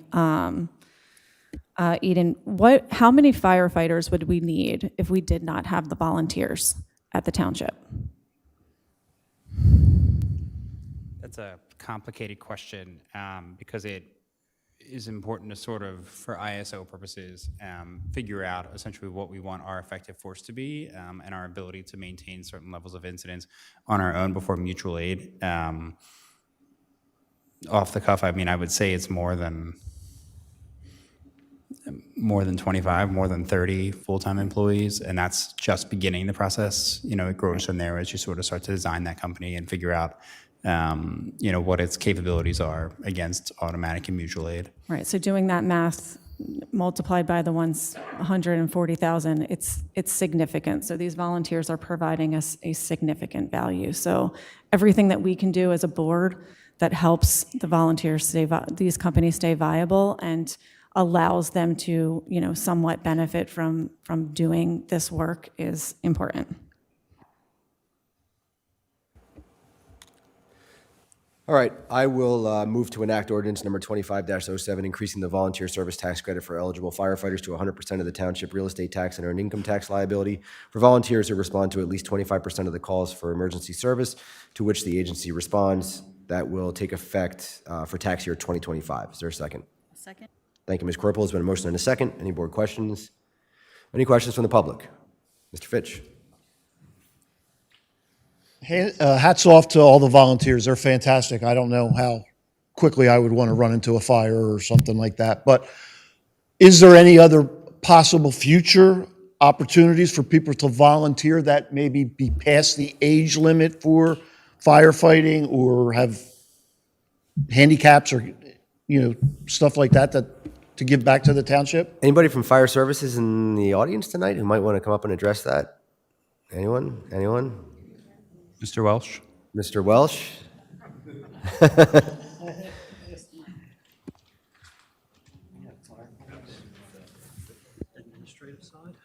How you doing tonight? Hi. So to your point, is there opportunities to volunteer? I would say there's opportunities for anyone to volunteer, from admin to the actual firefighting portion of it.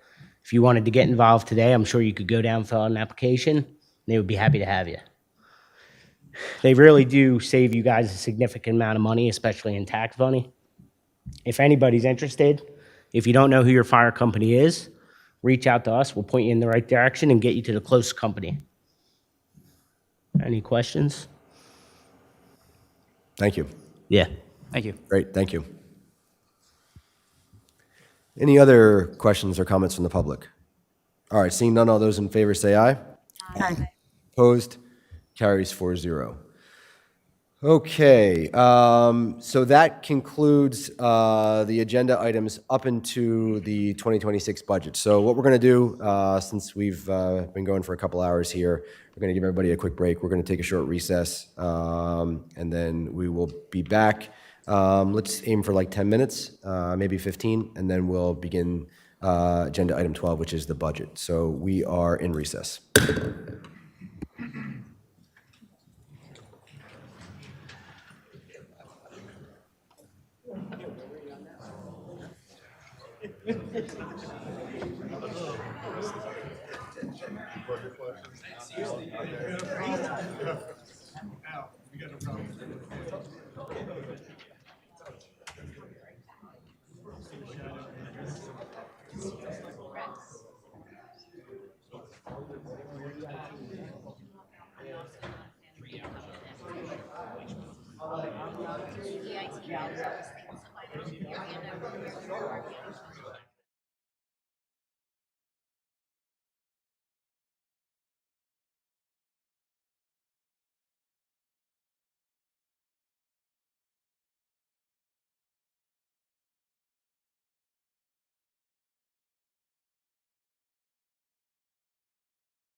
All right, I am going to call the meeting back to order. Thanks to everyone for your patience.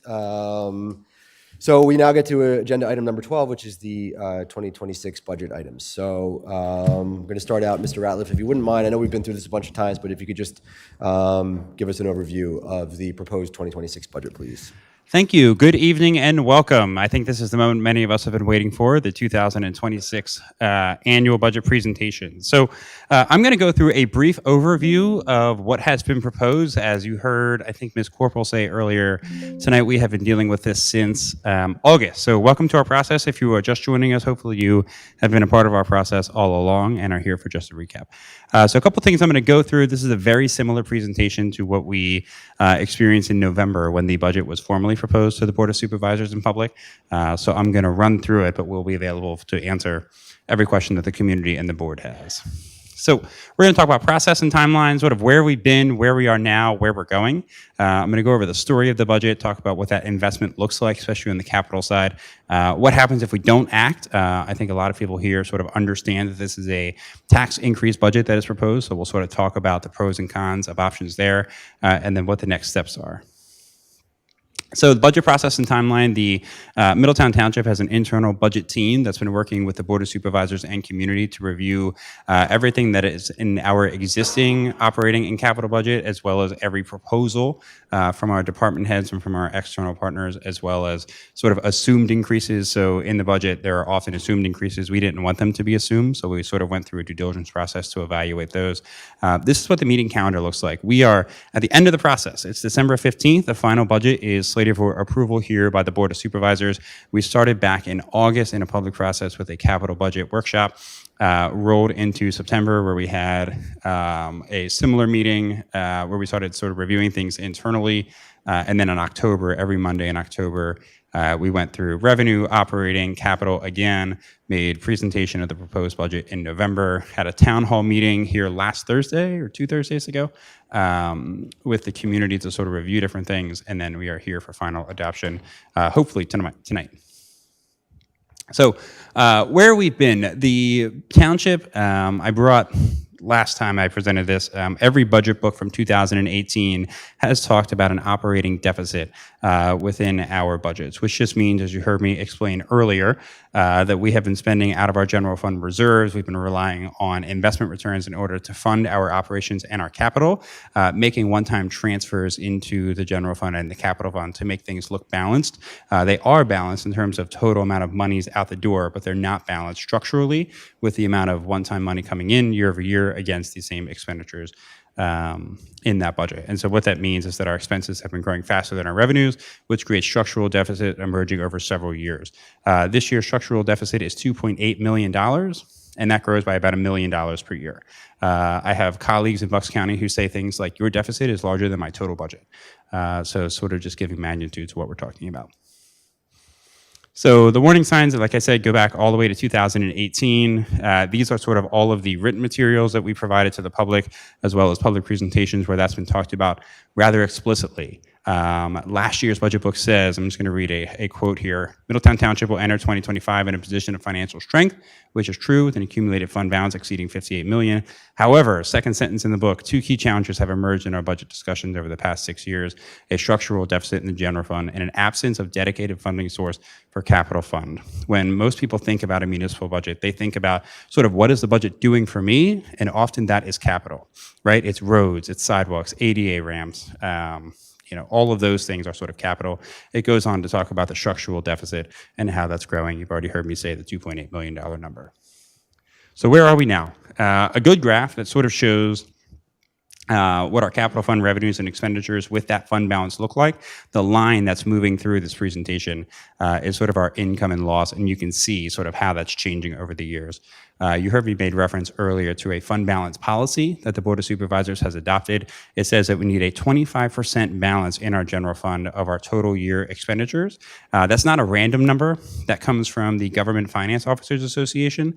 Middletown Township is AAA bond rated, which is an incredible feat for this community that really is a testament to our internal controls, our financial infrastructure, and our financial health. It's policies like that that sort of help us achieve that. to continue deficit spending in 2026 would put us in violation of that policy, which has a lot of domino consequences for us to consider. So it's what it says here at the bottom: reserves are not a sustainable long-term funding source. It's like spending out of your savings account and never replenishing your savings account. So where we propose to go: responsible, measured revenue adjustment for long-term stability. This is sort of the hotly debated point, right? 6.08 millage real estate tax increase, which is about an average increase of $179 per year, depending on where the assessed value of your home. We have a chart somewhere around here that sort of talks about what that number is, depending on your neighborhood within the township. And then an increase to the statutory maximum of earned income from 0.5% to 1%. Again, this is towards people who are working. It's not Social Security income, which is sort of the nice part. I was talking to someone at our town hall who said, tell me one person who would be happy about the increase in earned income tax. I said, our retirees. He went, oh, that's really a good point. I said, yeah. I said, the retirees will be happy because they're not paying the earned income tax, assuming that they don't have some sort of, maybe part-time job on the side or something like that. But that is all designed to sort of help balance this budget and invest in capital, which we'll talk about. So just a chart that sort of shows kind of where we are. I think I have a pointer here, yeah. So here is the good times. Okay, so I'm just going to walk to this because the chart's not working. So this sort of gap here that I'm pointing out where it says surplus, this is the last time we raised the IT, right? So that's a surplus that sort of says our revenue is exceeding our expenditures. We had really good times rolling through here where we were investing in capital, good things were happening.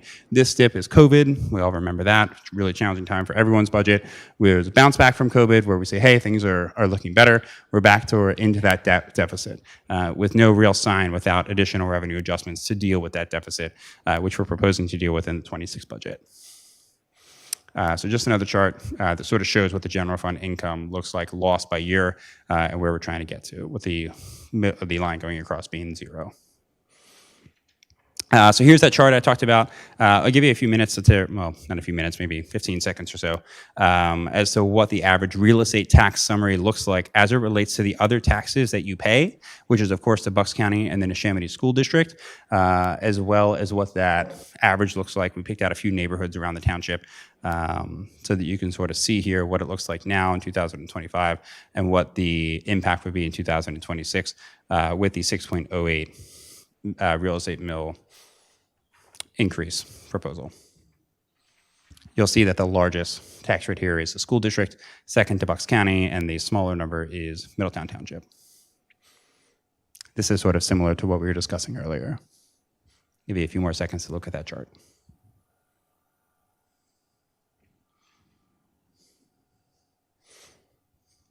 Okay, anyone else looking? Good. Okay, so what will this budget fund? We're looking to do 9 miles of road paving in Levittown next year. That's about $2 million in investment, more than 75 ADA curb ramps replaced across Cobalt Ridge and the Ivy Stream neighborhoods. Ivy Stream I'm really excited about. That was paved a number of years ago, and the ADA ramps were not complete. So we've heard from quite a few people in that community who are saying things like, I need mobility access. I need to be able to get off the sidewalks, and I literally can't. If you walk around there, that neighborhood alone is $250,000. 3 times the amount of stormwater inlets replaced. I hear from a lot of residents who say, I'm paying this $60 stormwater fee and I'm not happy about it. What are you doing for me? We are proposing to do more stormwater investment in 2026 than what the actual fee revenue will fund, because that fee revenue is important for both stormwater drainage work as well as stormwater quality work. For those who maybe haven't been with us along this journey, we have what's called a municipal separate storm sewer system permit, which is what's actually called a TMDL, total maximum daily load, from the Commonwealth of Pennsylvania. It's an unfunded federal mandate to improve stormwater quality. So we have 2 responsibilities. One is to deal with drainage, which is what everyone thinks about when they think about stormwater. And then 2 is to take the quality of that stormwater and improve that. We do that through things like stream restoration, tree planting, putting in place other best management practices. All of those things are very expensive, and we can't actually fund it with the total amount of revenue we're bringing in from the stormwater fees. So we're doing a significant investment from the general fund, out of our general fund taxes, to continue that work, because it's very important as a policy priority for the Board of Supervisors. In addition, some park improvements at Simmons Park, Detective Jones Memorial Park, and Twin Oaks Parks. Furthermore, guide rails in Silver Lake, Big Oak, and Banks Road. We're going to patch the footbridge at Walter Miller Elementary School. Anyone use that footbridge down there? We met a couple people at the town hall. They use it. It's in really bad shape, so we're going to be improving that. That's been a deferred project for a number of years. We're going to increase the amount of line painting and striping, which definitely needs to get done next time when you're driving home tonight. Take a look at the lines. You'll see what we're talking about. Some school zone improvements across public schools, including traffic control and speed indicator signs. In addition, pedestrian signal upgrades at 8 intersections in New Falls Road and Woodbourne Road. We're doing an advanced warning system at South Flowers Mill Road Bridge. As we know, I think it just happened last Thursday, yet another truck gets stuck under there. We'll be doing a warning system that will hopefully defer some of that. And if they continue down towards the system, they'll actually hit the system and not hit the bridge, which will be actually a better improvement for the township. Stormwater construction to begin at Hillside Avenue. We're talking about adding 5 additional equipment operators to the Department of Public Works to support stormwater maintenance operations. The conversation we had earlier was that some of the contracts we're putting out to bid, I think the comment was made earlier in reference to ADA ramps. Sometimes putting projects out to bid makes a lot of sense for sort of private sector expertise, but the cost is not insubstantial. We're looking to sort of insource some of that work. So you heard me say earlier that we're trying to do a lot more stormwater drainage work. We think that we can do more work at a lesser cost by using the capabilities of our public works staff, which is a department that's remained relatively flat from a staffing perspective over the last many years. So we're looking at 5 there. The board heard a business proposal to this effect during the budget process in October. Fire lieutenant to our daytime engine. This will be the person who's in charge of that engine, and sort of the responsibilities of them from both an inspection perspective as well as a response perspective. We are discussing adding a professional engineer to our staff to reduce costs of professional engineering in a lot of these projects, and to partner with our public works team in regards to that. And then, of course, the volunteer stipend and tax credit programs for the volunteer fire services, which the board adopted in its previous action item. So, furthermore, additional security enhancement at Community Park and Forsythia Crossing Park, fire protection study to evaluate how much fire apparatus is needed to serve the township. So that's a fire protection study, a little bit different than the strategic plan that we've done in the past. It's a little bit more operations-minded. Funding apparatus for all fire trucks across the volunteer companies that serve the township, and then some software upgrades within the township internally. So all of that, you say, okay, well, what are we really doing here, right? It's a $53 million budget, significant investments in capital into the internal. So what is this really? Well, if you read this book, and many of you, I suspect, already have, I think I pressed the button here, sorry. I would say that this year, in many respects, is sort of getting back to the basics and trying to stay true to the policy priorities of the Board of Supervisors and to meeting the expectations of the community. I think I have pressed a button on here. Here we go. All right, good. Sorry about that. And to meeting the expectations of the community. So it's a lot of public safety, communities, community policing, investing in our police department, the things that they need, and ensuring that we're sort of doing these, what we sometimes call extras, but that are super important to this community, making sure that we have funding for this. These are things that we really need, but in a deficit spending budget, they become difficult to fund, which is why we're sort of focusing on that. Furthermore, making sure we're doing the same thing on fire and EMS, which we talked a little bit about as well, ensuring that sort of they have the resources they need to provide the services to this community that we rely upon. A lot of infrastructure, roads, stormwater, township infrastructure that you rely on every day, the things that we don't really think about. At some point, one of our meetings, we had an actual storm sewer pipe here. We have hundreds of miles of that throughout the township that needs to be maintained. It's like 153 road miles. I've forgotten how many ADA ramps. There's 563 of those ADA ramps that are actually out of compliance. At our current replacement rate, I'll be well into my 60s before we actually get to them. So there's additional investment that needs to happen there. You heard about the open space, parks and rec master plan, funding some of that as well. Spaces to gather and play, right? What's the difference between like a neighborhood and a community? I think a neighborhood is somewhere where you sleep, whereas a community is somewhere where you live. These are the things that we maybe sometimes don't think about, but they make the township somewhere that we live, where we play, where we recreate, maintaining those assets that are really used a lot more than maybe we realize is super important also. And then strengthening our internal services with sort of additional technology, software. One of the things about this $53 million budget that makes me very nervous is the fact that we build it in Excel. which means there's a lot of opportunity for error, a lot of challenges there in terms of teams working within that. There's a lot of modern software systems that give us better controls as to what that might look like and improve our process. So some charts that sort of just talk about where we're looking, what we're talking about. We have 130 miles of township-owned roads. Our current replacement schedule is 1.3 miles per year. We're proposing to increase that to 6.5 miles per year, which gives us a life cycle replacement rate of 20 years, which is the average expectancy of a road. Our current pace for ADA ramps, it'll take us till 2053 to address all the current non-compliant ramps. We need to increase that in order to get to that life cycle at 60 ramps per year. We're not actually achieving that in next year's budget, but we need to make substantial progress. I'm sorry if I'm going through this too quickly. Stormwater infrastructure, sort of the same story. We're doing half a mile a year. It'll take us 1,000 years to address every stormwater pipe in the township. Stormwater pipes last a long time, which is good. 100-year replacement cycle should be the goal. Inlets, it's a 200-year replacement cycle. We'd rather get to 10, so you got to go from 15 to 50. So the question is, why are we taxing now? Right? Like, what's the tax increase needed for now? We've heard a lot of questions about incrementalism. Can we cut certain things? For a number of years, we've been in a structural deficit. We haven't been funding the government in a way where we sort of have structural balance, nor is there a dedicated funding stream towards capital, which presents significant challenges, as we sort of laid out here. Where will it go? The 6.0 mil real estate increase is allocated directly to fire protection, apparatus, EMS, Parks and Rec, which achieve structural balance within those funds. And if you look at the actual breakdown by fund, we propose to reduce the general fund tax rate because we didn't want to put too much money into that general fund as we try to achieve structural balance within those funds. What about the EIT? That is one of the lowest EIT rates in Bucks County, and that adjustment provides sort of stability within the general fund as well as the capital fund. So cost to the average homeowner, the proposed budget reflects an increase of approximately $179 per year in real estate and $323 per year in earned income tax. That's a challenging number, that 323. There's a lot of assumptions there. It assumes that everyone in the township is contributing to EIT, which we know is not true. We know we have seniors and people who aren't working who don't pay EIT, so that average was a little bit difficult to come up with. It's probably the closest that we could come to. Why not use reserves to raise other fees instead? We've been doing that for years. First things first, we've been spending out of reserves for a long time. You sort of saw me point out the chart earlier where there was a surplus.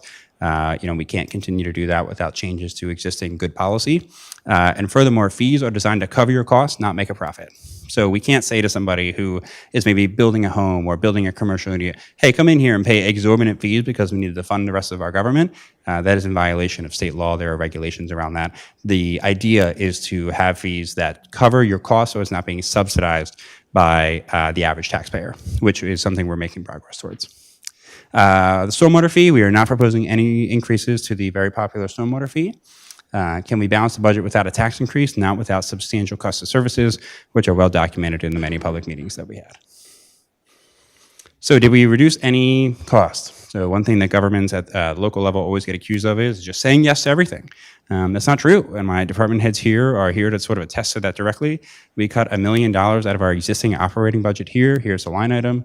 We also cut another $1 million out of proposals from the various departments for what they were trying to do next year that we did not fund. So that's $2 million on the whole.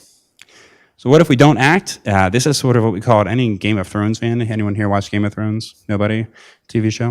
The Red Wedding? Anyone know about that? So it's sort of a very dramatic, terrible moment within a TV show where a lot of people stopped watching the show because it was so horrific. This is what cutting the budget would look like in order to fund the budget, cutting $3.8 million out of Middletown Township's budget next year without increasing fees, but to achieve that structural balance. We're looking at layoffs across every department. I read a Facebook comment, I think it was this weekend, maybe today, where someone said, okay, all we have to do is lay off 10 cops and we will balance the budget. That's absurd. 10 cops do not cost $3.8 million. Cops are not inexpensive, but they don't cost nearly $4 million. We'd be looking at layoffs across every department. We'd be looking at sort of reducing the things that make Middletown great, sort of those nice to haves that aren't the bare minimum required stuff, but the things that sort of are special to the policy priorities of the Board of Supervisors and things that I think the township residents expect.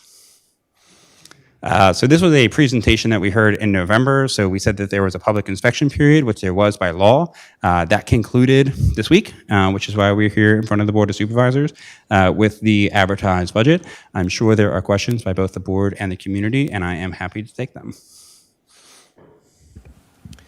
Well, I certainly want to open it up to members of the public to ask questions of us or of Mr. Ratliff. I just have a few comments, though, before we do that. I think the first thing is maybe some accountability taking, which is to say that I'm almost halfway through my second term on this board. The entire time that I have been here, we have not raised your taxes. And in fact, we haven't raised taxes at all for 10 years. Not a lot of municipalities can say that. School districts certainly can't say that. The county certainly can't say that. And so I'm proud of the fact that we've been able to go so long without increasing taxes for our residents. However, the reality is that there is a cost to that, or a price to be paid for that.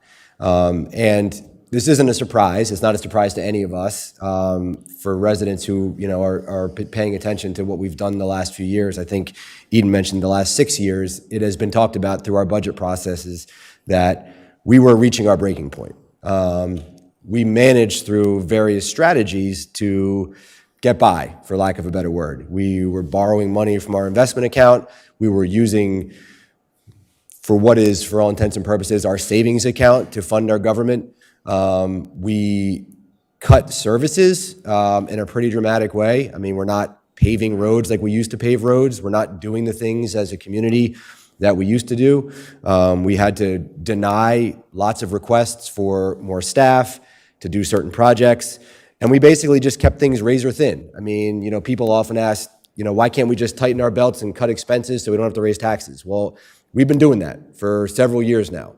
And while we've been able to survive year to year, the level of service that we've been able to provide to the community has been, in my opinion, not up to par with what I think folks are expected to and what folks deserve when you live in a community like Middletown.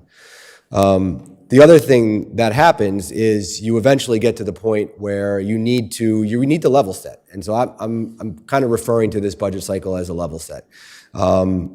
Yeah, we've managed to go a decade without a tax increase, and where that has left us now is having to make a very significant tax increase. And I know it's significant. I know it's painful. I know residents aren't happy about it. The four of us, we all live here. We pay taxes here too. This is not our job. This is not our full-time job. We all have day jobs. We all have families. We all have kids. We all, live here, and we pay taxes here. So we're raising taxes on ourselves. And I said earlier tonight, and I mean it, and I don't think anybody could possibly question this, no resident wants to raise taxes on themselves, and no politician wants to raise taxes. So believe me, we don't go into this process lightly. We go in eyes wide open. But the fact of the matter is, we made a strategic choice. And I said I started this comment by saying it's time to take some accountability, and I will take accountability for this, that we made a strategic choice not to raise taxes. We could have, for the last decade, been raising your taxes a little bit every year. We'd be in the same place we are right now in terms of your tax burden, or the tax burden that's proposed, but it probably wouldn't have hurt so much because it would have been gradual. And we didn't do that. And again, that was a strategic decision. It was a policy decision. It was a political decision that we made as a Board of Supervisors. And I've been chair of this board for several years now. And so I certainly take responsibility for that decision. But that's what we did, and this is where we are. And the fact of the matter is, we are facing a significant structural deficit. We have a general fund that does not have a dedicated funding source, that is not funded. And in order for us to continue to live in the community that we love, and for this community to be what we want it to be, this is a necessary step.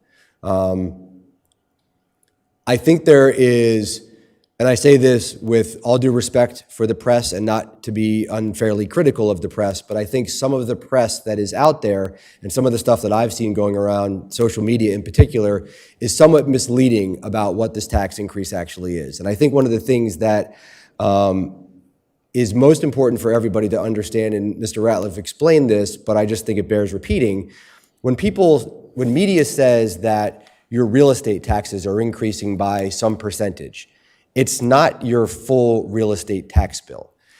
I don't know if you can pull that slide up again, but if you saw that slide, 80% of your real estate tax bill is school taxes. It's not township taxes. Township taxes are actually a very small portion of your real estate tax. So when there are news articles that say your real estate taxes are going to increase by whatever percentage, it's not your full tax bill, it's only the township portion. Now, I can't speak for what the school district is going to do or has done or might do, and I can't speak for what Bucks County has done or might do. But I just want to make that point, that clarifying point, that if you take your current tax bill, don't think the entire bill is increasing by some astronomical percentage. And then the other thing that I think bears repeating is this conversation about the earned income tax. So our earned income tax is 0.5%. That's less than most of our neighbors pay. Surrounding communities are already paying a 1% earned income tax. And so we've managed for, again, a decade to have a lower earned income tax than a lot of our neighbors. By increasing the earned income tax to 1%, not only are we bringing ourselves on par with what surrounding communities are doing, but, and follow me if you can with this, when you live in Middletown but work somewhere else, you're paying earned income tax to where you work. So 40% of our residents are already paying 1% earned income tax, except that 50% of it is going to the town where they work, not to the town where they live. So if you live in Middletown, but you work in, say, Lower Makefield, who has a 1% in earned income tax, only that 0.5% is coming to us. The other half that you pay, what? Sorry. They're the one example that doesn't have it. False. Lower Pick the one Makefield is town, the one example that doesn't have earned income tax. Falls Township would have it. Thank you. Yeah. Right? So if So- you work in any of those places, that other 50%, you're paying it already. It's just going somewhere else. So for those people, your earned income tax is not going to change. You're going to pay the same 1% you're already paying, except that other 50% is going to come to the community where you live, not to wherever it is that you work. And so again, that's 40% of residents who are already paying a full percent earned income tax. So for them, that's not going to change. I know this is hard. I know this is not popular. I know that have been taking heat for it and we're going to take heat for it. I get it. I understand it. Frankly, it's part of the reason why we haven't done it for 10 years, because we know that people don't want it and don't like it and aren't going to be happy about it. And frankly, we live here too. We pay taxes. We don't want to pay more taxes. None of us do. But look at that graphic that Mr. Ratliff put up a few moments ago. Look at what we are talking about. Look at the consequence that we would be facing if we don't do this. And put yourself in our shoes and ask yourselves, what would you do if you were in this position? If the alternative was laying off 10 police officers. By the way, every one of those police officers, they're supporting a family. And a lot of them live in your community too. They live in your township and live in your neighborhoods. Who wants to be the one to have to decide which 10 police officers are losing their jobs because we can't afford to pay more taxes? What about our public works employees? The people that were out there overnight plowing your streets. Listen, I know people will criticize everything, but I drive around this county a lot and I travel a bit for work. Nobody clears their streets like Middletown Township. Have you been to Newtown? Have you been to Northampton? Have you been other places? We're better than all of them because our guys work around the clock and they do an unbelievable job. So which of those guys are we going to lay off so that we don't have to raise our taxes? There was a mention of something called community policing. So I want you to understand that what our police do in Middletown, they don't just respond to crimes. It's not just you call 911 and they send a police officer out to arrest somebody who's breaking into your house.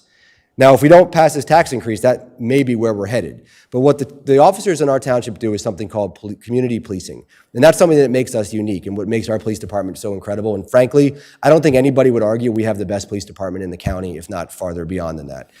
Community policing means responding to quality of life type complaints. Things that maybe don't rise to the level of criminal activity, but things that make your quality of life less than it should be. And our police officers respond to those types of calls, and they deal with those types of calls. They also do a lot of public outreach. They're in our schools. They do prevention work. They do all kinds of community outreach and charitable things. Those are all the things that would disappear if we have to, number one, cut taxes, and number two, lay off police officers. We'd be taking away their resources to be able to do that. roads and infrastructure is up there. When I first got on this board, we paved $1 million of roads every single year. We had to cut that down to $500,000. So that's one of the cuts that I've been talking about. So we had to make a strategic decision that we don't want to raise taxes, so we're going to have to cut things. So one of the things we're going to cut is we're not going to pave as many roads as we used to. Well, that directly impacts our lives. I mean, we've got roads that are in desperate need of being repaved that we haven't done. And now we're faced with what frankly is a backlog. So now we didn't pave the roads that needed to be paved last year, and now they still need to be paved, but now we've got a whole new cycle of roads that need to be paved. I mean, there are whole neighborhoods that need to get repaved, and we keep deferring and deferring and deferring. Again, this is what I see as a level-setting year. I'm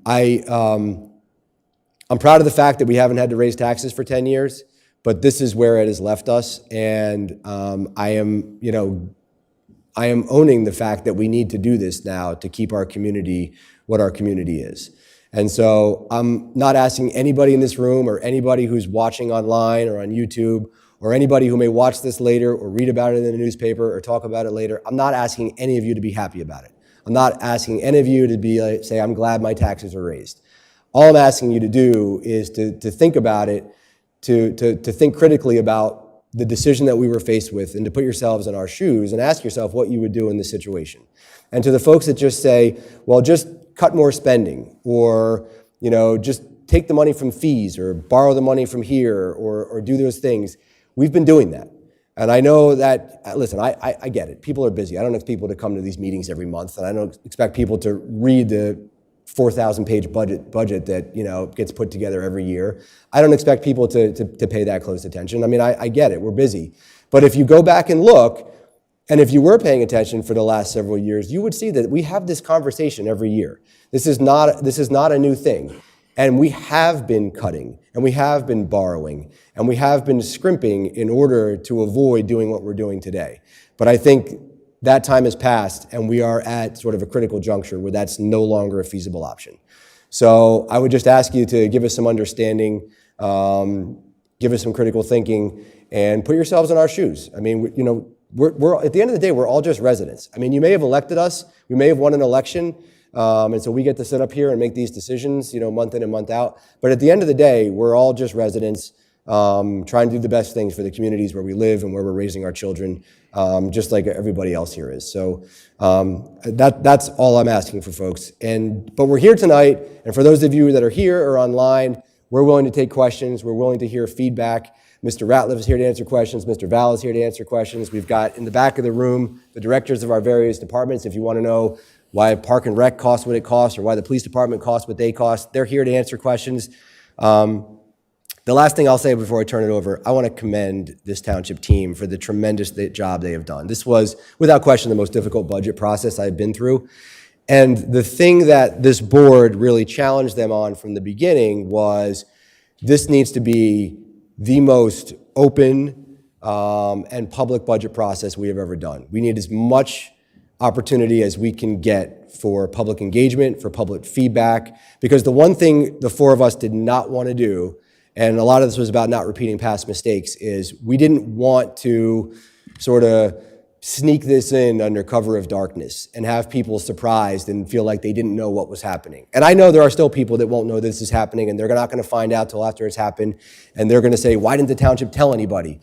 But we have tried, and our team has tried harder and succeeded better than I ever imagined. Between the public budget workshops, between Facebook Live, between the town hall, and all the just many, many opportunities, the Behind the Budget social media series, if anybody has seen that. I mean, our directors have been just like putting this video content out there. We've tried really, really hard to get the word out to folks that this was happening, that this decision was coming, so that everybody had an opportunity to be aware. And we've been hearing feedback from people. I mean, don't think we haven't been hearing. And we've been trying to make adjustments and changes where we can. This tax increase that's contained in this budget, it wasn't done haphazardly. It wasn't done just because we felt like it was something that we should do. It was done out of necessity, and we think that the level of the tax increase is something that is out of necessity. So that's where we are. That's what's on the agenda tonight. We are all here to talk about it. I'll let my colleagues say anything if they want to, and then I want to open it up for folks in the audience or online if they have questions, comments, or concerns. Give them an opportunity to come to the microphone. Anyone? Yeah, I mean, I think you spoke very well and you got all our points across, what we're all thinking. I mean, we've been kicking it down the can, kicking the can down the road for the last, before we were on the board, they've been doing it. We've cut everything that we could possibly have cut to make sure that we haven't raised taxes. I'm gonna be honest, I kind of wish we could kick it one more year. But that's not realistic with what we're being presented with. And we know that we have to make the reasonable, responsible choice for our citizens of this, township. And we have thought about this long and hard, and the directors have done their best to make cuts, what we've asked them. And this is not easy for us. This is very difficult. I know people think we are just, spending, and that couldn't be further from the truth. We have tried everything we can to make cuts, but if, you haven't had a raise in how many years it's been, 12 years, 10 years, something like that, every year our revenue, every year, can't get the word, every year our expenses go up, and our revenue hasn't, because we're not bringing you more taxes. So at some point, it's just inevitable that we're going to have to do this, because we want, we're used to a quality of life here in Middletown, and I think that everybody wants roads that are paved, and they don't want to be, they want snow removed, and they want to be safe. They want to know that the police are going to be there if there is a problem. They want to know that their community is going to be the community that they moved into. So this is not an easy decision. This has been a very, very difficult budget year for us, and we have not taken anything lightly, and we have listened to everything that you have come and said to us, and I just want to let you know that this has been a very difficult process, and we have thought about everything very carefully. Thank you. I just want to concur with Mike and with Dawn. I want to thank the township staff, your directors. It was very transparent. This process was very transparent, and I think you did an excellent job of sharing the information. It's tough. I don't want my taxes going up. Every year our costs go up, just like at home. I don't know, I feel squeezed too. I work full time. I'm trying to pay the bills like I'm head of my house. And, I even have to DoorDash. We all are like struggling. I don't want to pay it either, but here's why I'm here. I'm committed to this community. I'm committed to serving, and I know that unfortunately, if we want to protect what we already have in place and make sure that the services that we have for our citizens continue to be at a level that we expect, then we have to, look at this budget seriously and make some, tough decisions.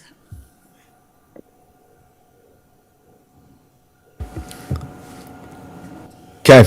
I'm going to open it up now to members of the public. So we haven't made a motion or anything. There's not a vote pending. This is just, open public comment, feedback. So anybody who wants to talk, please, now's your chance.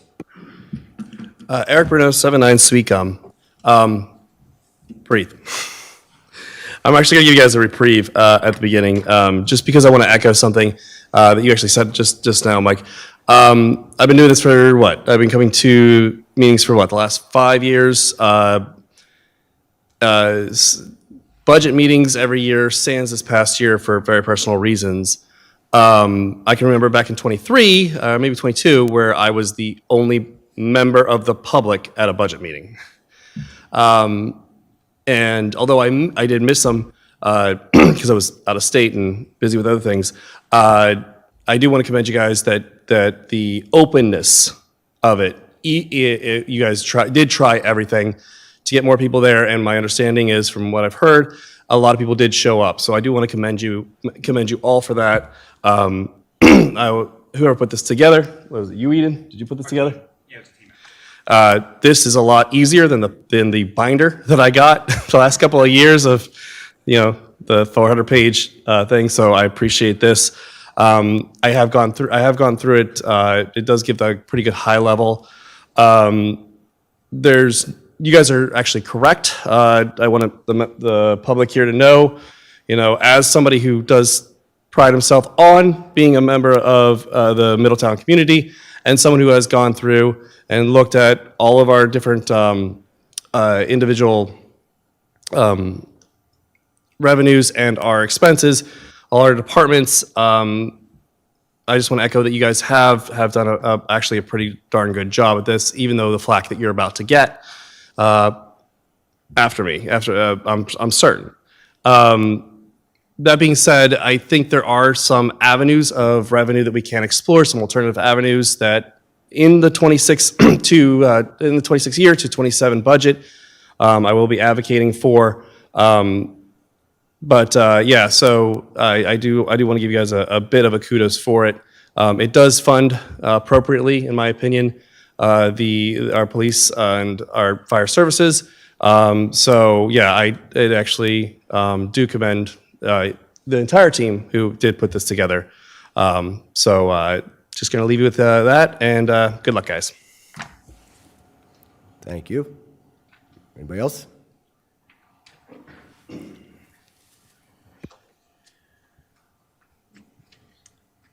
Good evening. My name is Kurt Lowell. I live at 760 Atkinson Lane. I want to echo what the gentleman said. Obviously, you've spent a great deal of time putting this together. I have a couple of questions that move this off of the residents and move it more to the business community. I know the business community in this arena is probably north of 1,000 businesses that have their business in Middletown. I believe most of those businesses, if not all, pay a business tax. I believe that's the business privilege tax, if I'm not correct. My question is whether or not that rate is increasing to help offset some of the costs that are going on in this community. Sure, I'd be happy to speak to that. So Act 511 is the state law that empowers specific types of taxes in the township. So what you're speaking of, the mercantile tax is kind of the term that we use here locally, the earned income tax, a lot of the other kind of business type taxes, including the amusement tax. The township is currently at the statutory maximum for all of those taxes that the business community experiences. Amusement is at the maximum 10%, which is split between the township and the school district. Mercantile tax is the maximum. The only one where there's any room aside from real estate is the earned income tax.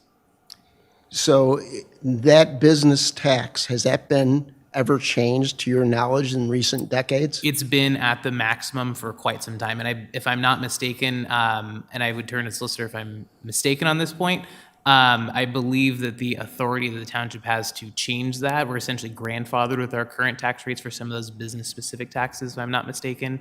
So we couldn't even, increase or decrease. We're essentially stuck with what we have for those. Do you know who, in fact, has the opportunity to change that? Is that at the state government level? Yes, so any sort of taxation authority is a power granted by the state government. Okay.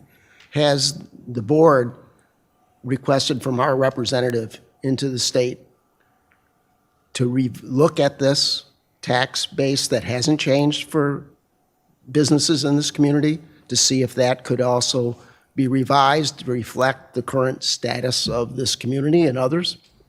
I'm happy to answer that question. Yeah, so that's a good question. So there's two things. So one, which Mr. Vala is going to review later, there's been a change last year at the state legislature that allows us to increase real estate taxes specifically for fire. And that's only in, I forget the exact definition, but essentially it's only Bucks, Montco, and Delaware County, I think, where we can increase our real estate taxes for fire apparatus. Now, I know you're talking about businesses, but the fact that the state legislature changed that tax law is significant because the state legislature makes very few changes to the municipal codes of which we are governed by.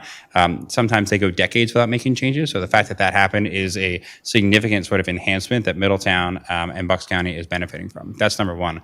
Number two, the entire taxation policy across all types of municipalities, including boroughs, second-class, first-class townships, is sort of like designed to funnel towards real estate because it's designed to sort of tax at the value of a certain property, right? So a warehouse is going to be valued at a much different number than what a residential real estate what a residential dwelling would be valued at. The challenge in Bucks County is that the last time a countywide reassessment happened was 1972, which is the oldest non-reassessment in the Commonwealth of Pennsylvania. So we're looking at houses that are valued at $7, $8, $9 million, and they're being taxed at like $29,000. So what that means is that we have to have a significantly higher increase in our real estate taxes in order to bring in the amount of money that our modern day budgets require, but they're sort of based on this 1972 number.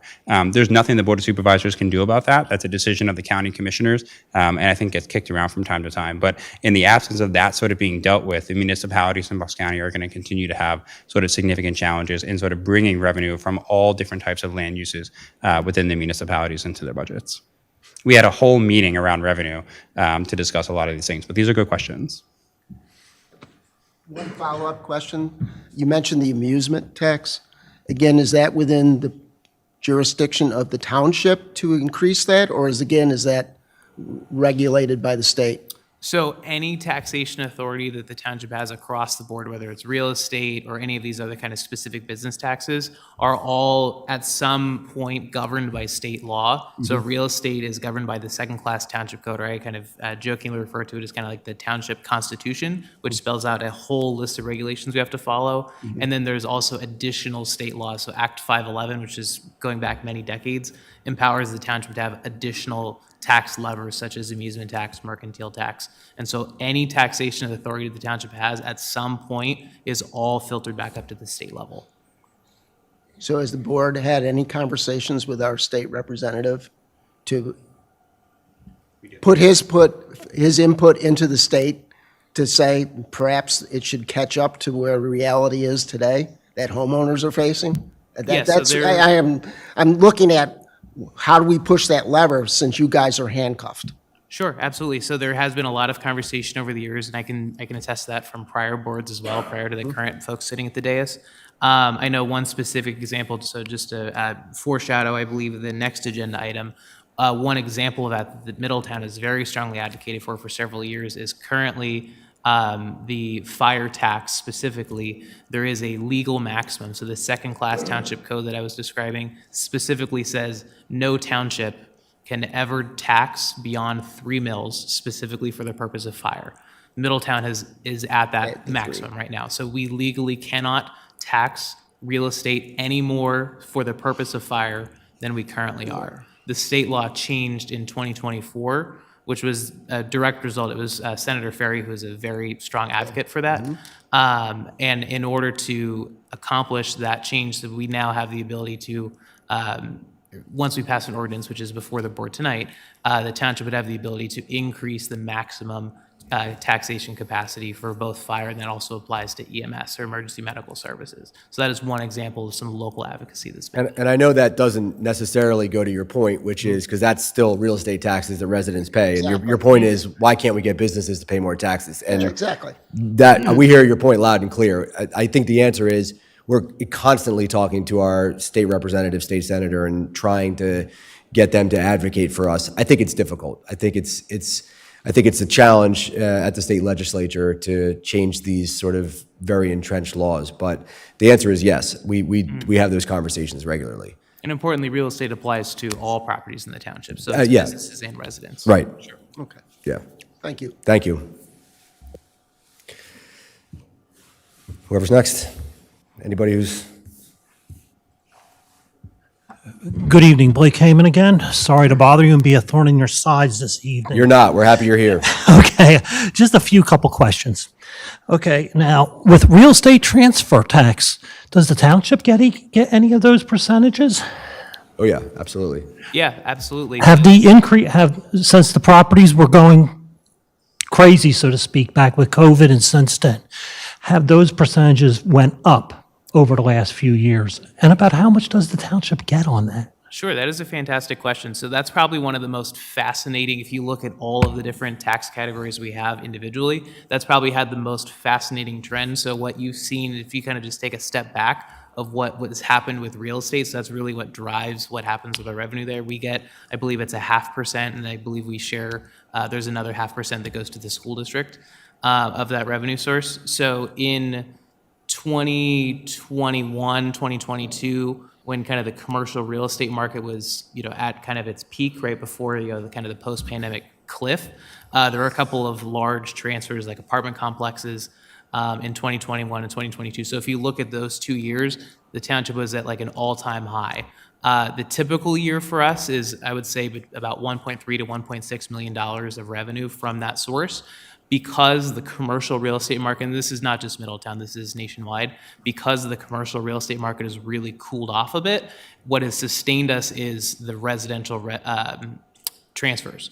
And so what you're seeing is the value of residential transfers is higher than it used to be, and it's pretty robust. It's not, constant turnover like it was a couple of years ago with housing, but it's still strong. And so what you're seeing is the level of revenue that the township sees at the bottom line is about what it's always been. But what you're seeing is a robust residential real estate market holding strong and offsetting a weak commercial market. Okay, so the real estate transfer tax is 2%. Am I to understand that correct? I believe it's a 1% total that the township gets half and the school district gets half, if I'm not mistaken. Okay, I thought it was 2%. Yeah, I could be wrong on that. So the other one would, I'll just jump in here real quick. It is 2% total, 1% goes directly to the state. And then the other percent. 1% goes to the state? 1% goes directly to the state, and the other 1% gets split between. Okay, thank you. A couple other questions. Weren't we supposed to get a reduction on our property taxes when the casinos came into play? So, yeah, there has not been a reduction on property taxes as a result of the casinos. You're talking about the casino in Ben Salem. Yes, because no, I get the farmstead exemption on that for like $200-300 or something. Yeah, there's a homestead, the homestead, that reduction, that comes directly off the top of your school district bill, I believe it is. Okay, but I was always under the impression it was supposed to be a bigger tax cut because of that. Now, also, liquid fuels. You're talking about cutting road paving. Doesn't, the liquid fuels taxes, how much is going on with that? Are we getting a cut on that? Or you're talking about cutting paving of streets, but we all know where liquid fuels comes from every time we go to the gas pump. Sure. So another great question. So the liquid fuels revenue that we receive, so this is a portion of the gas tax that anybody who drives a vehicle or the alternative fuels pay a piece of it too. That revenue the township houses in a standalone fund. In years past, the township has used that for a variety of services, including just public works, any eligible expenses. So there's limitations on what we can use that for, as well as for road paving. This year, we used a portion of it for road paving and a portion of it for public works staff specific to road maintenance. We document their time that way. What we're planning to do, at least in 2026, is there's a small reserve in that fund, so we're planning to invest $2 million in road paving for next year. Annually, we receive, I believe it's about $1.2, $1.3 million, and there is a whole formula out there based upon the number of miles of township roads and how that is dispersed, and it's offset based upon or calculated based upon the amount of actual tax revenue that the state who collects that tax receives. Okay, so That has been essentially flat. The rate has incrementally gone up a little bit, but as vehicles become more fuel efficient and consume less gas, there's essentially less tax being paid in that way. So what we've seen is about flat. Understandable. Okay, one other thing, we were talking about emergency services earlier. Now, is there any provision, I know you were talking about like something for, is the township going to have a dedicated fire truck just for the emergency crews in the township? Or will they like rotate between the different companies, so to speak? So the township currently has a 12-hour engine crew, Monday through Friday daylight, so 6 a.m. to 6 p.m. They are housed out of the Pendle Fire Company, and the reason for that is Pendle Fire Company is strategically located. So the National Fire Protection Act sort of sets a standard for how many firefighters need to be on an emergency scene within a certain amount of minutes, and they sort of target 9 minutes. So you'll hear sort of fire chiefs and admin like myself talk about a 9-minute heat map. Pendle has a pretty good 9-minute heat map for the entirety of the region that we serve. in Middletown. Northern Middletown becomes a challenge, but we have mutual aid with Yardley Makefield as well as Newtown that sort of deals with that. The reality is our fire engine, our daytime crew are all fire inspectors, so they sort of meet at 6 a.m., gather for the day with the reports they have. As businesses and residences start to open up, they run and do inspections all day. So they're not really responding out of Pendle, except for sort of the in-between periods. They're responding from wherever they're doing inspections within the township. Okay, I understand. I totally understand that.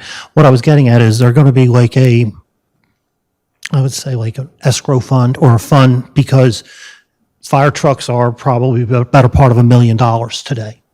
And what it is it's about a 3-year wait if they were to order one from the factory. Yeah, we have 3 engines on order now. They were ordered a year ago. We'll take delivery in the first quarter of 27, so we're very familiar with that. Special service trucks like aerials and rescues are even longer. I think a tiller is 48 months right now. So we agree. We do have an apparatus fund that is fully funded by this budget that deals with an apparatus plan to replace all the fire trucks that Middletown Township needs across the 4 volunteer companies and the career engine. Okay, now I got a question regarding that. You got the 4 trucks on order, correct? 3. 3, correct. Okay, I understand 3. Now, are you set into a certain price with that vendor, or is that price going to increase when they come in for delivery? Yeah, that was negotiated and previously agreed to. The township's under contract for this. So they're under contract for that price? They're Yeah, not they going to go on the line to be built this summer. So they're not going to be paying an increase in it? Correct. Like when they take delivery? Unless we in a make couple- changes or something, yeah. Yeah, okay. Okay, thank you. No problem. Thank you. Appreciate the questions. How you doing? Bill Kennedy, 575 Langhorne Newtown Road. Hi. So in 2025, how much with all the new building has the township gained in real estate taxes? Like, what is the extra that came into the township? Sure, I'd be happy to speak to that. So in 2025, or essentially about a year ago to now, the township has actually seen a small reduction in total. So I had a nice video that was on our social media account where I talked about this exact question. So folks have certainly experienced a lot of development, or they've seen new construction or redevelopment of taking something old and putting something new there.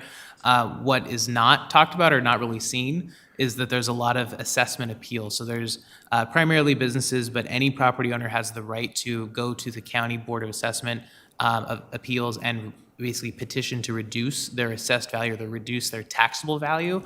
So in the video that I shared, I spoke specifically about the Lowe's home improvement over on Business Route 1, which just earlier this year, I believe we issued a couple $100,000 refund, which is over the last couple of years, they were able to be granted a reduction in their taxable value of their property. That is happening in a lot of cases in Middletown Township. Simon Properties at the mall, going back to like 2009 to today, the taxable value of their property is 78% less today than it was in 2009. And that translates to several $1 million, especially when you're looking at township, school district, and the county. So essentially, to answer your question, there has been a slight increase in real estate revenue received from new development, but unfortunately that is being offset, and we're still in a deficit in that, where it's about 0.7% over the last 15 to 18 years. There's actually more reductions in assessment or reductions in taxable value happening than the new building is creating, if that makes sense. So the new housing market is still offset by a bad business? Correct. And then just importantly, a new business or new construction doesn't actually hit the tax base until a certificate of occupancy is issued. So one example that we've heard a lot of talk about is the new warehouses on 213. They're close, but they have not yet actually officially hit the tax base. Same with residential properties until it's issued a certificate of occupancy, and especially in those cases transferred, it's not actually realized in the tax base. So we know that there's some additional stuff that's been approved that has not actually yet been built and occupied that is going to be coming in the next couple of years. But as far as what we're experiencing today, the increase in assessment appeals is outpacing the additional taxable value of new development. And when you're saying it's being reassessed by the county or the state? So they're county level. So there's What's that? two different things. So there's reassessment of like the whole county. That's not what we're talking about. This is an assessment appeal. So there's a legal process at the county level where you can petition to reduce your taxable value, basically saying, especially a commercial property, I'm not the tax burden that I have because of X, Y, and Z reason should be less because whatever the argument is, but there is a county level process involved for that. So the new buildings would be assessed at a higher rate than like the lows that you're saying on Route 1? Sure. So, and I'll happily talk about this for as long as, so feel free to shut me up. So because the county has not reassessed property since the 1970s, some of the slides that we talked about, the average assessed value for a home in Middletown is in like the $29,000 range. And obviously there's no home that's been sold for that in this township for probably many years. There is a calculation that happens that the state determines each year that essentially divides the market value into basically kind of artificially create this taxable value. So that way a new home that's being built today doesn't have a taxable value of $700,000 like the market price is. It takes the market value and divides it by this kind of state. It's called the common level ratio. It's about 17, which means our assessed values are about 17 times lower than your market values. So that $29,000 figure we're talking about, if you multiply that by 17, you get somewhere around like $500,000, which is probably about the average home value in Middletown across bottom to top. And it's one of the dumbest things. It is very convoluted. So I guess in the beginning question, at the end of the day, all the development that we're doing, we're barely making extra money off of it because of how bad the businesses are hurting us. I wouldn't say it's because of how bad the businesses are hurting us. I would say it's how tax legislation is being applied to Bucks County and therefore Middletown.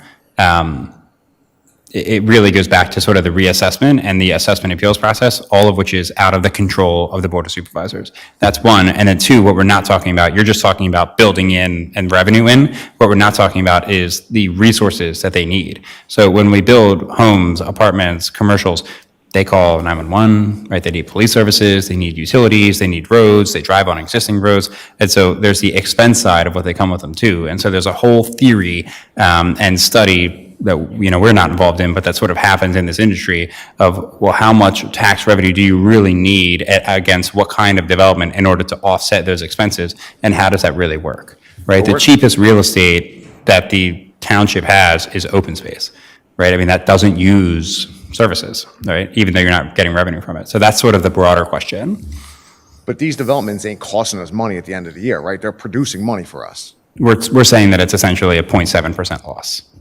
So we're building homes and we're losing money. We are not building homes. The private sector But is the building township's homes. letting houses get built that's costing the township more money? It's much more complicated than that, right? So there's individuals, so just go to. I'm rather stupid. So No, you're not please make stupid. I'm it- sure you're please not make it stupid. as These are stupid as just possible. complicated issues. So, individual property owners have property rights, right? I mean, if people to a certain degree of latitude can do the things that they want to do within their property. The way to sort of regulate that is like the zoning code that the township has, the subdivision land development ordinance that the township has, to set a direction to private industry with our comprehensive plan.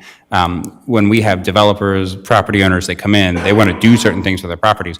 The Board of Supervisors isn't saying, yes, I want that, or no, I don't. They're exercising oversight authority within the limitations of those codes, right? So we always sort of teach new elected officials, you can't zone for a Wegmans and not a Trader Joe's. You can zone for a grocery store, and it's really not even a grocery store. It's more like a commercial unit that does retail, but you can't control what happens there. When they come and make application, you're providing oversight and essentially saying, have you complied with all of the necessary codes that are already in place? We saw it earlier today when Mr. Murphy was giving presentation about the land development plan to the property earlier, right? They weren't saying whether they liked it or not. They were saying, yes, we believe that this has met all of our regulations, which staff did a comprehensive review, as did our engineer, Mr. Kessler, and then listening to waivers that were relevant to it.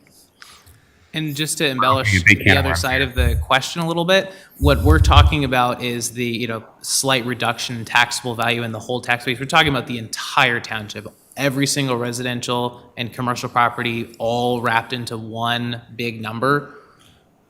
Within a single development, yes, there is certainly an increase. So like Stone Farm, which was currently, was farmland before and is being built into homes from point A to point B once those are all built. Yeah, that single property has a significantly higher taxable value than it used to have, right?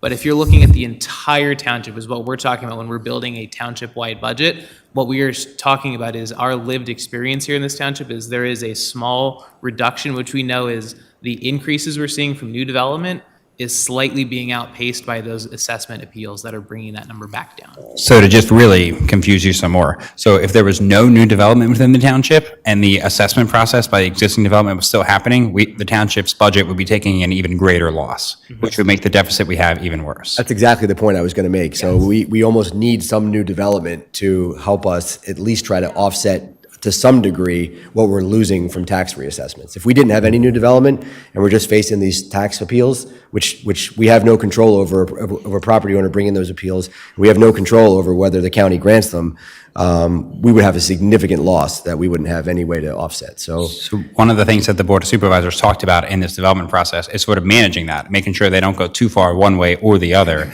But you don't want to get into a situation where you approve all development, right? You can really ruin a community that way, but you don't necessarily want to go the other way and say we're not going to approve any development because it has financial implications to the people that are already here. So under their leadership in this budget proposal, depending on how it plays out tonight, it funds a process to review the zoning code, which would be probably like an 18-month process, at least, Mr. Ennis, as well as the subdivision and land development ordinance. Those are the boards of supervisors and the planning commission and the residents' oversight process to sort of say, okay, if we're going to have development in this community, what kind do we want? Where do we want it? How much of it do we want? What are the sort of provisions within certain zones we want? So we talk a lot about like contiguous open space, different, amenities from a parks perspective. All of those things can get litigated before there's an application for the land development so that the community can sort of be designed in the future the way that the residents and the board want it to be.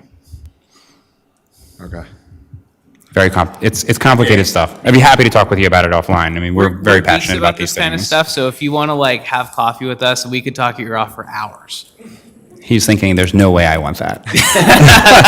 I appreciate the feedback. We appreciate you coming. I think if I can, because we've gotten a lot of questions about this. We hear this all the time, and people say, I don't understand. There's all this building going on. Why isn't that generating enough revenue that we don't have to raise taxes? And I think that's the response. It's not generating the kind of revenue people think it is. And when you balance it against the tax appeal reassessments, it's actually a net loss. And you can't see an assessment appeal. You have no idea it happens. So I guess one more comment to that then. If the businesses can get tax reductions, what does the homeowner have to do to get tax reductions? We'd be happy to point you at my business cards in the back. We can show you the website on Bucks County. I think it's buckscounty.org probably. They have a tax, the tax board has a website. You can do it. You don't need an attorney to do it. Anyone can do it. Businesses do it because they've got lawyers on staff and they can just pay them to do this every few years. I mean, Simon, just hit us with another big one. I mean, it's easy if you're a company. For a private citizen to go through that process, I mean, you need a lawyer and it's complicated, but Our team will point you in the right direction. you can definitely do it. Yeah. Thank you. Yeah, thank you. Appreciate you being here. Mr. Joe Fitch. Fitch. So I guess I'm confused. So the cost of goods go up that we have to pay higher for, and they get the tax decrease to line their pockets more? Yes. You know what I mean? How does that work? You're asking the wrong guy. I don't have any control over that. I mean, if I had Lowe's money, I'd burn mine at this point. You're asking the wrong guy. I All have right, no well, control over maybe you that. can answer this one for me. And nothing against senior citizens, because hopefully I get there in a couple of years. Why are we letting the 55 and over communities come here or whatever if they're not paying an earned income tax? Why don't we? Hotly debated topic, right? Yeah, I mean, we debate that topic a lot. I mean, we've gone back and forth a number of times. Interestingly, one of the things that we often hear is 55 and older communities also don't have school children. So you're not contributing more school children, which creates a Right. problem for the school district because the schools are crowded, they don't have busing. And so there's a points and counterpoints to that argument. And to be fair, a lot of people at 55 are still working. No, and I get that. But the biggest answer to your question is that what we hear from developers day in and day out is that's the biggest need in the housing community right now. I mean, what the biggest single most marketable property is an over 55 townhome or community. Now, the good thing we think for the over 55 communities is what they do is that takes somebody who's retired and maybe has raised their family and their kids have moved on and their kids are older, and they're leaving their single-family home and going to one of these communities, which is opening up housing stock for families that want to move into Middletown. So if you have somebody who's living in Middletown, or living in, let's say, Levittown in a house where they raise their family and their kids are gone and they don't need a house with a yard in a neighborhood anymore, and they want to move to one of these communities where they don't have to cut the grass and don't have to shovel their snow, well, now they're opening up that property in Levittown that another family can move into. So there's a downstream benefit to families when you build over 55. I get that, but I mean, hopefully by the time retirement comes, you would own your house in Levittown or whatever. Why would you want to go buy something? Because you can sell it for way more than you bought it for, I guess. 30 years ago, and then you can buy a luxury, townhome with all the amenities and a clubhouse and a pickleball court and whatever. I don't know. And some people want to give transfer tax to the township, right? So that's part of it too. So here's another question. We're talking about this Flowers Mill Bridge, and we're going to put up some ugly chain hanging. Well, it hasn't been designed yet. We don't know if it'll be ugly. You know as well as I do, it's going to look like manure. I'm hoping it's going to look very attractive. I hope we drive by and go, that's a very attractive. Luckily, I've been on the right side of Middletown Township police officers instead of the wrong side. But you get a speeding ticket. Your speeding ticket is $25. Your EMS fees and your other fees and everything like that, which, are deserved, are a lot higher. So why aren't we charging a ridiculous amount of fees? We don't set speeding ticket fees. That's set by the state. The drivers of these trucks when they run into. We don't have authority over that. The state legislature would have to change that. Even though okay, well, you know what? Why can't we charge them some kind of repair fee to the bridge? They're damaging the bridge at some point. I think.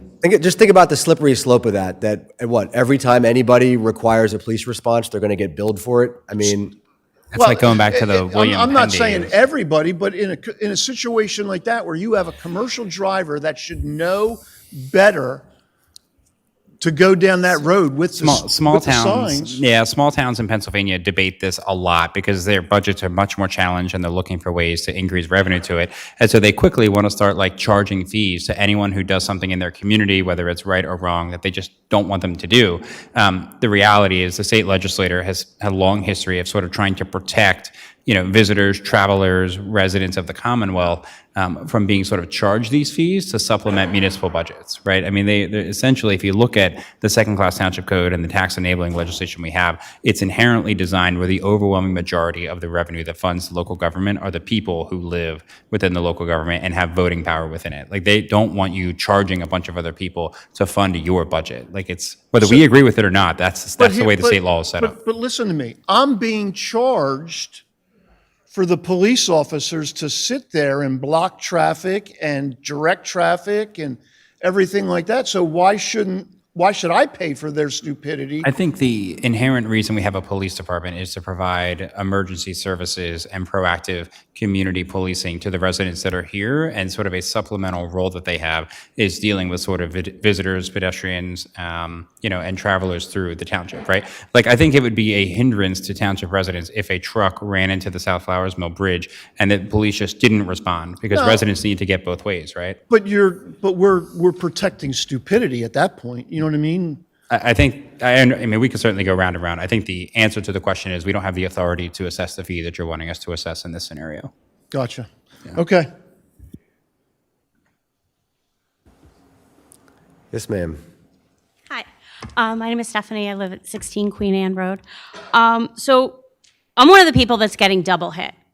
So I've worked in Middletown Township for over 20 years, and I've lived here for the last 2.5, in which I've watched my mortgage with escrow, because that's what's required when you buy a house for the first so many years, increase by $250 a month. This is going to take it up again. Some of that's school tax, some of that's county tax, but now I'm getting employment tax and additional increase in my real estate tax. So again, it's going to go up. Protecting public services, absolutely support that. My question is, what's going to be done so this doesn't happen every year to the people who live here? It's It's a great question. So as I said earlier on, I think this year is what, at least I'm calling a level setting year. And the reason why the tax increase is so substantial now is because we took great pains to not raise taxes for essentially a decade. And we borrowed and we cut and we did everything we could do to avoid raising taxes. And now we're facing a significant deficit, and we've been through that. I think what we believe and are hopeful about is that rather than taking a Band-Aid approach and doing a more modest tax increase this year, this tax increase will fully fund our budget. And I'm not saying to you we're never going to raise taxes again, but our hope is that if there are tax increases moving forward, they'll be a lot smaller, they'll be a lot more modest, they'll be a lot more manageable. I'm not going to be here forever, so I can't promise what the Board of Supervisors is going to do indefinitely into the future, but I think that is at least the mentality of this board moving forward, that we don't want to have to do this to residents, at least in the near future again.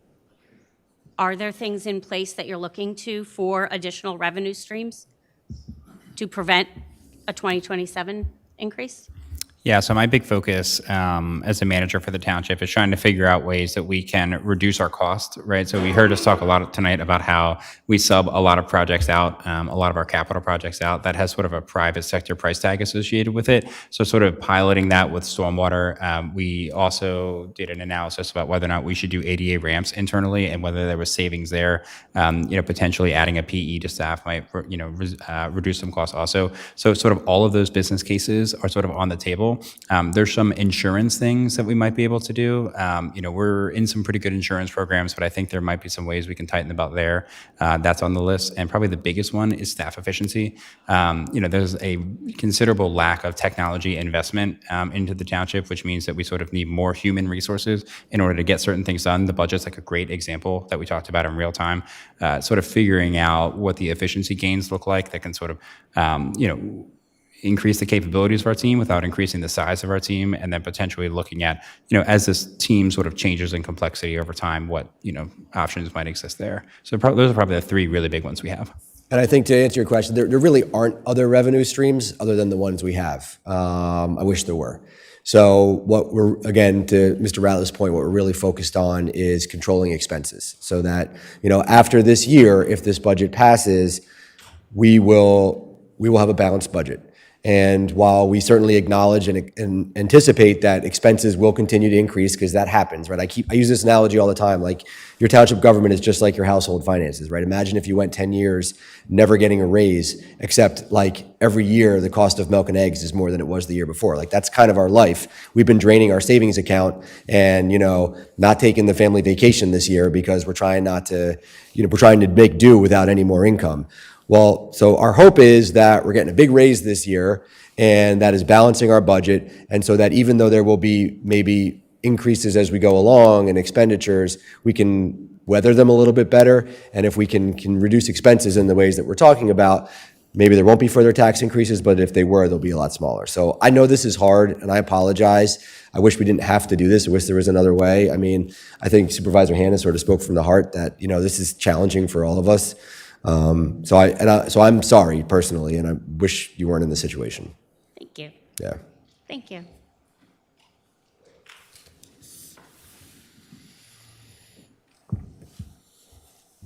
Hi. Welcome back. I'm glad you You're stayed. waiting for me. My name's Joanne Emsley. I live at 184 Lower Orchard Drive. And I just wanted to ask, you were the one talking about flour smell, right? Yes. Okay. I'm not talking about imposing a fee, but don't truckers have insurance? Trucking companies, don't they have insurance? Yeah, when we can On their vehicles, and basically they're damaging a bridge, which is kind of like another vehicle. So why couldn't the insurance pay for that repair? So the bridge itself is not a township asset. So in this case, it's a railroad bridge. Sorry. Oh, sorry. That's okay. Unfortunately, unless it is a township asset, so if somebody hits like a traffic signal pole, that is a township asset. There are avenues through insurance and restitution that we can recoup some of those money. Generally, sort of anything associated with township services we provide, so the police response, the fire response, any of those sort of human assets that we need to deploy to respond to any kind of emergency like that. Unfortunately, that's part of just providing the service. There is not a specific fee or way that we can recoup those costs. And the advanced warning system that Mr. Fitch is not super excited about is being funded by a budget appropriation from the state legislator. So that's not actually hitting the township budget. I think we'll have some design costs, but overall it's funded by the state government. Okay, so if it is not a township asset, is the township paying to fix it when it gets broken? No. No, just the response. So the police that have to go out, that's eating into the time that they could be responding to other calls. But the actual cost or physical damage to the bridge, it is in this case a SEPTA and CSX bridge. And so any sort of repairs that they incur to the actual structure is on them. So that's what our state taxes go to. In a roundabout way, sure. Yeah. But what we're talking about is because, using this specific example, because that bridge is hit so often, the demand on our emergency resources is pretty significant. And so the goal of this project of doing an advanced warning system is try to cut down on the number of strikes, or in this case, near misses, to try to eliminate or reduce the impact on emergency services. Okay, and you were talking about a sign, and you were talking about it being ugly. And is there a way, like not putting the sign so far down, like once you pass the motorcycle place, you're kind of done? Yeah, we have traffic engineers that are advising us on sort of the best location of the advanced warning system. There's different types of advanced warning systems out there, so those details are still getting worked out. Okay, it was just a thought, that's all. No, I appreciate it. Thank you. Thanks. Any other public comment? One quick question, Nick. Sure. You mentioned about the big buildings on toll property not paying taxes. Are they not paying real estate taxes? What kind of taxes are they not paying? Sure. So I was specifically referring to real estate tax. So if they have not yet been issued a certificate of occupancy, their assessment has not officially triggered or hit the tax base. As far as their impact on other taxes, depending on what type of business occupies them, they may or may not be subject to, the mercantile tax or amusement like we talked about for other sources. And then as far as like earned income tax, that depends on primarily where the workers of those facilities live. So if they live in the city of Philadelphia, forget about it, because the city wage tax preempts anything local. And only if they live in Middletown, then it would hit us first. Because as we talked about earlier, pretty much every other municipality in the area has a higher EIT than Middletown currently does. And so very likely if they live anywhere else, they're never going to be paying Middletown that EIT. So when they come to either the Board of Supervisors or the Planning Commission or whatever, they can't just say that I'm building a 10,000 square foot box, 100,000 square foot box. They have to say, hey, this is being designed or set up for something. And they're going to build it to those specs. So when everything's all said and done and they have the bathrooms in there and everything like that, just because there's not an occupant in there, why is that our fault? That's their fault for not having somebody on the hook or Because we haven't whatever. issued a certificate of occupancy yet. Yeah, the I'm sorry? certificate We of have not occupancy. issued a certificate of occupancy yet. The certificate of occupancy is administered by by our code inspectors. That Right. basically says, "Hey, you're complete with this project. Everything is done." So, I mean, they don't have their bathrooms in there. They don't have their sprinkler forget what- system, that stuff like that. I mean, Yeah, it's things like that. I I forget. know everybody thinks they're done because they look done from the outside, but they're not. So until that almost CO done. is issued. And that's different from a tenant fit out or so, which is typically in a permitting process. So when somebody comes in and says, hey, this used to be X and I want to put Y there, That never goes through a hearing in front of this body. That's something that's handled administratively through a permit process. So depending on what type of business goes in, there is a tenant fit out. So that's separate from what we're talking about as a certificate of occupancy. That But doesn't once the mean CO is issued, they'll pay taxes whether they get a tenant in there or not. Yeah, but are they That's- And to paying be super taxes? clear- Are they being paid taxes from when it's approved or from back from square one? So to be super clear, they're paying taxes on the property now, but it's on the existing assessed value of the property before these improvements. Once the CO is administered, that triggers the assessment process of the new improvements of the property. So it'll be, I think to answer your question, it'll be based on today. But I guess I'm confused, like, why wouldn't a certificate of occupancy be given for what it was approved for? And then if they want to say, okay, well, this trucking company's not coming in here, we're making it into a bouncy house. It will be. Yeah, It so will be. The township has no control over this, number one. And number two, let's think about it in the context of like a drive-through fast food place, right? So if they said, okay, they got permission to build, the project's been approved for preliminary final, they've applied for their building permits, they were approved, and they start construction in January. What if it takes them 9 months to complete that project and they finally get their CO on September 30? If the law said, okay, well now we're going to tax you back to January 1st, the business argument would be, well, wait a second. I was going through this entire building process. I didn't have the chance to be making revenue on this property. You're now charging me for 9 months of sort of the property laying dormant while they made the improvements necessary to bring the revenue in to pay for this new tax liability. Like that would be the other side's argument, which is likely why the law is written the way that it is. But I mean, I don't know. I just feel that that's silly. I mean, can I go out and buy a piece of property and build a house on it? And, okay, well, I don't have the toilet hooked up, so now I can't get my certificate of occupancy, and I'm only Yeah, paying the types of codes $100 for real estate the types taxes. of codes we're talking about are a little bit more complicated than the toilet. But I understand your but- argument. I think there's a place for it in the context of the conversation, but it's not really something we have authority over. And I think probably just the chorus that you're hearing across all of the conversation that we're having, because I appreciate the dialogue about all of the various tax types that we have, is that the township's requirement or role in that process is simply to administer the various tax levers that we have at our disposal. It's not to create new ones necessarily. A lot of the authority that we have, like we said, happens at the state level. And so we essentially have to operate within the limitations that is given to us. I mean, I get you that it falls under the state umbrella, but long and short of it, it's our township. So, you know what I mean? Like, so that confuses The me. township is an independent government that is free to operate within the very tightly worded, super prescriptive legislation administered by the state that is very infrequently updated. Like it's a commonwealth, so like the argument of like the origination of the commonwealth is that there should be the most power at the local level, but the reality is the exact opposite. We're low man on the totem pole. Well, I mean, not really. The homeowners and the ones paying the tax. That's us too.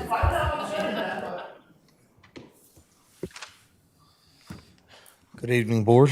Lance Eggers, 98 Queen Lily. First couple of clarification questions. Currently, our EIT brings in about 9.6 million. Projected this year with the increase in EIT to 1% is 16, but it doesn't double the 9.6. Yeah. So I wanted to ask why it's not doubling to like 19. So it's a conservative number. It's not super conservative, but it's a little conservative. Our EIT collector thinks there's going to be a significant lag from the businesses sort of figuring out that they either A, need to increase it to 1% for Middletown Township residents who are only paying 0.5%, or capturing that additional revenue from residents who are paying to businesses at 1% with half of it going somewhere else. If you look at I think there should be a projection chart within our budget book in front of you there that shows it doubling in 2027 from 9 to 18. Correct. So why would there be a lag? Is it because of It's the businesses and the residents catching up with the change in the law. And But we consult. we just announced this or advertised it last month at the November meeting. If it was advertised sooner, would there be a lag? No. There would not be a lag. Because it's not the update to the residents paying it and the businesses collecting it isn't going to happen up and until if the board approves it. So that's when that process will Right. start. So what I'm saying is, if we advertise this in August, so that businesses had the opportunity to, Sure. If the and then board- it didn't take effect till January, would we be collecting the 19 million probably? Maybe. I mean, that would require the board to adopt a budget in October. And frankly, the township doesn't have enough financial data from the existing year to sort of professionally build the budget for the next year. So that would have other consequences. But to your specific question, maybe? I don't know. I think the better point is I don't think there are many, if any, businesses who are going to start that process unless and until a tax increase is actually passed. Because if we don't pass this budget tonight, then there is no tax increase, and then they would have done all that effort and calculation for nothing. And I think we're just trying to be budgeting in a conservative fashion. So we're predicting that our take is going to be somewhat less than double, at least in the first year, because it is a reset year.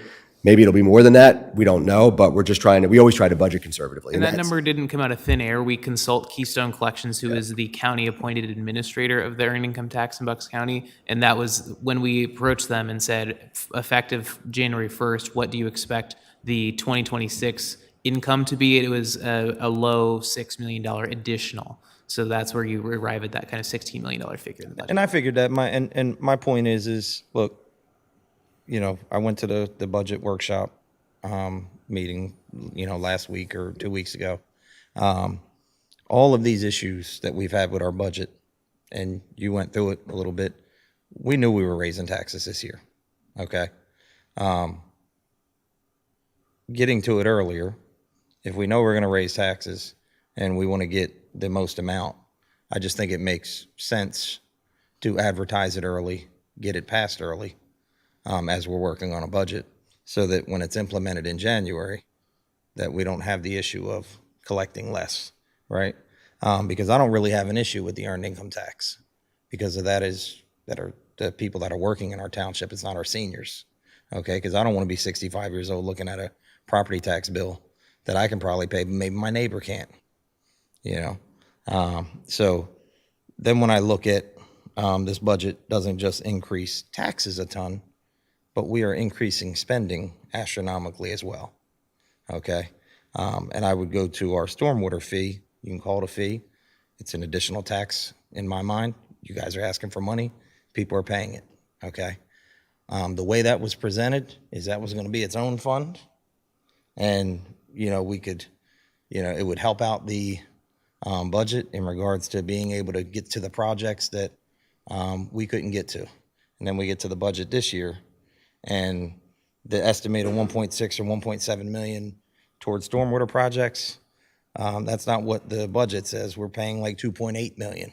So now we're not only paying what we have in the stormwater fee, but we're paying an additional over $1 million towards stormwater projects. And I go, is that really, and I understand these projects are needed and I want them to get done. I said, does it all have to get done at one time? Right?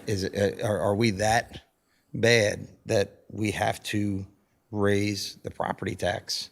Because each mill is what, about $500,000? 1 mill, 500,000? Are there cuts that can be made that we don't have to raise this property tax? The ADA curb ramps, correct me if I'm wrong, the law doesn't say we have to replace them at a certain specific time, but when we touch that street, when we touch that sidewalk, that's when we have to replace it, right? Yeah, but we also have to maintain the ones that we've already replaced that are deficient. So, right, and that's where most of that funding is going. So we have went from. And I do want to get back to the stormwater question you asked. Okay. Just bring it back. So, go ahead and get to the stormwater, and I'll go on to the curb ramps. Go ahead. Yeah, I think your point is well taken. I think I might have addressed it in the presentation. The stormwater fee doesn't bring in enough funding necessary to address all of the stormwater drainage and the MS4, Municipal Separate Storm Sewer System projects. I think one of the challenges with the stormwater fee budget that was presented when the fee was enacted is that it was looking towards future drainage projects, which is super important, but it wasn't necessarily looking robustly at maintaining the existing infrastructure. I think we did a video in our Behind the Budget series where we looked at the different boxes that we have, the inlet boxes that are collapsing across this township. If you go out around your house and take a look around and look down into some of these boxes, they're literally collapsing, which is creating flooding in a lot of our local roads and in our waterways. That's a problem. right? And so we're sort of trying to figure out, well, how much funding do we need in order to address all these collapsing boxes? What do we need in order to sort of do the, the shop backing out of the existing inlet pipes we have? I mean, these are sort of the challenges. So I agree with you and just want to acknowledge that there is an additional investment. It's a policy priority of the Board of Supervisors. I think we can sort of debate about how much additional funding is necessary. I think there was a lot of debate about that in the capital budget planning process.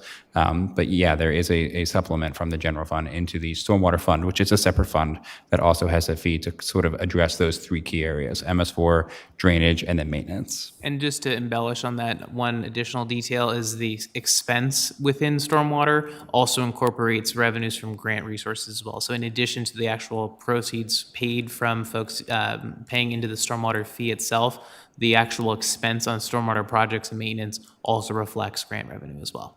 Correct.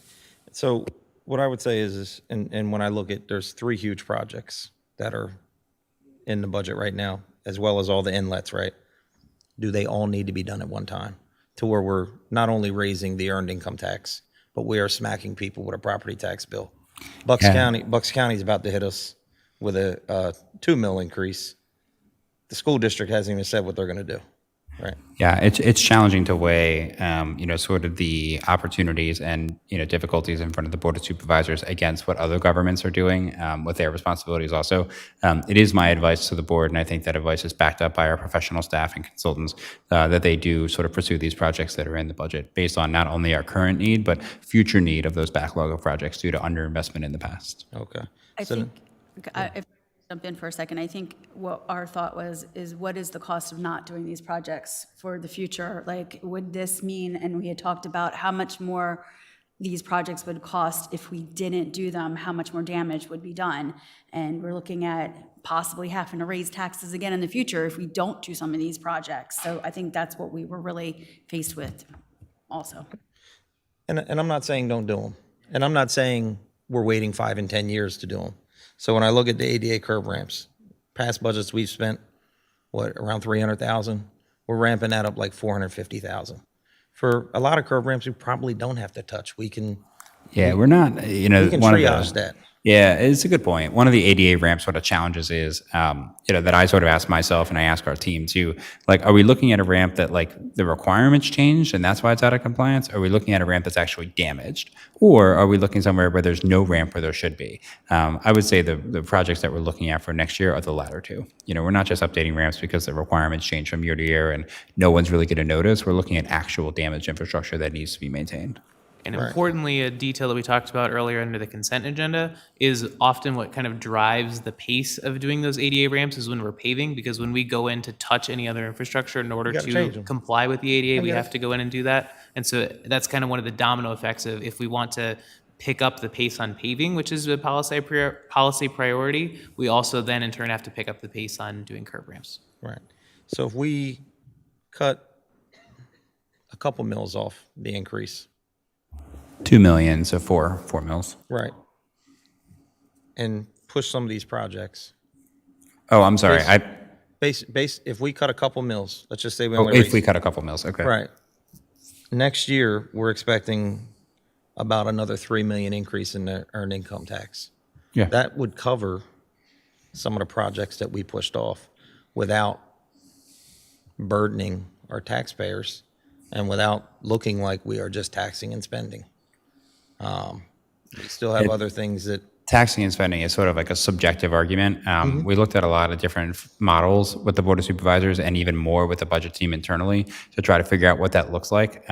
Candidly, I hope the board doesn't mind me saying, we looked at models internally that showed real estate tax increases at a proposed rate of like 10 mils. Early models that I wasn't a part of in the spring, we're looking at like 7 and 9 as the number. I think to get down to 6 was really good, to cut 4 mils off of that. And we kind of listed that 2 million in funding as to what that looked like. We're also pushing some capital projects out. We're going to be talking a lot about capital projects in the first quarter of the year that will drive the 27 budget process. I'm optimistic about the 27 budget process, a year in advance. But I sort of acknowledge that there's a bunch of different ways to sort of approach this, right? No way is perfect, but we tried to get to a place where sort of there was community buy-in and certainly a reflection of the Board of Supervisors' policy priorities. Look, building the budget is difficult. Analyzing this financial information, sort of the needs of the township, especially as the new guy on the block, is really, really challenging. But what's even harder is the job that the Board of Supervisors have, right? And so I sort of say that like the budget book is supposed to sort of be like a reflection pool, right? Like, can they look at that budget document, which is a statement of their policy priorities, and see themselves and their priorities within it? And then in this scenario, I have 4 who have different, sort of priorities that they need to achieve. And so I think we've done a good job at getting there, but that doesn't mean there weren't different ways to approach it. All right. And I'm not saying you guys did a bad job. Yeah, you're asking good questions. If I can add a little color to the real estate millage breakdown, because we're talking about just over a 6 mil increase.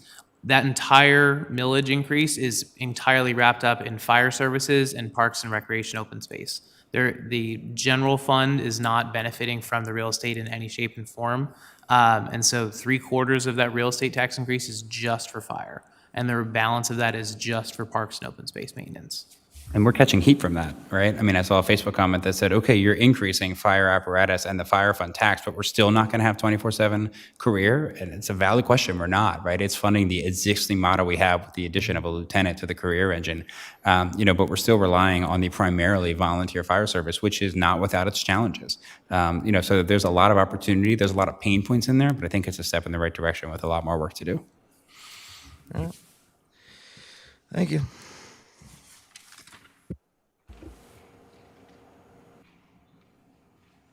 Sorry to bother you. That is a 6% mill, am I to understand that correctly? 6.08 real estate mills. Okay, 6 mills. Okay, now about the waste, the rainwater tax. The stormwater fee. Okay, I stand corrected. Just making sure we're on the same page. Yes, Oh, okay, exactly. got it. Yep. My question is that, how come that's not being put in with the regular real estate bill? That's against the law. It's a fee, so the way that we're collecting that is the way that makes the makes the most sense in terms of collecting it. So we pay $40,000 a year to collect that, sort of attached to the real estate bill, but we can't make it sort of subject to the real estate tax because it's a user-based fee.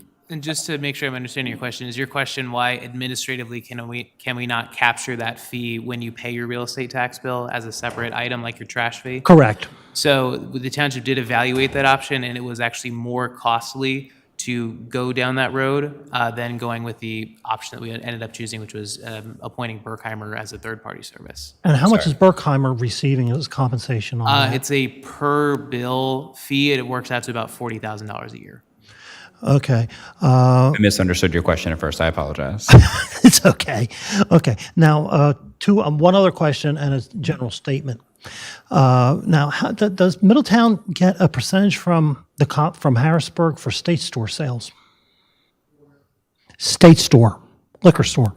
No, the township does not.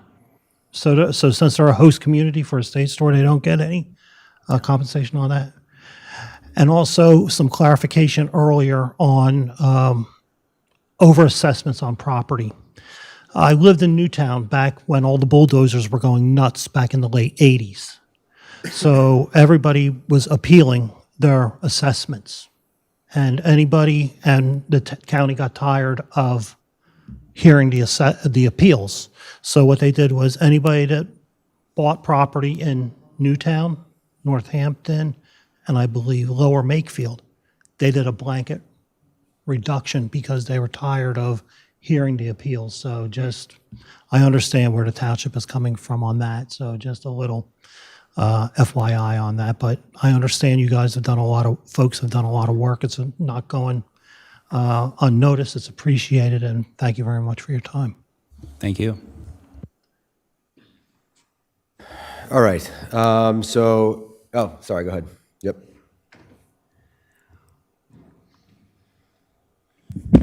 Okay, so I think that concludes the presentation from the budget team, who we'll thank here in a second. So next, there are a few administrative steps. So the Board of Supervisors is going to do a few things. It's going to consider a budget as one action item, and then it has a number of different resolutions that Mr. Vala is going to walk us through. The one resolution that is not on the agenda tonight is the earned income tax. And so that is a result of a mistake which was totally our fault. So when we advertise a change in the rate of the earned income tax, which the Board of Supervisors authorized in November, they have to advertise that for 3 weeks in a row, a month out before they take adoption.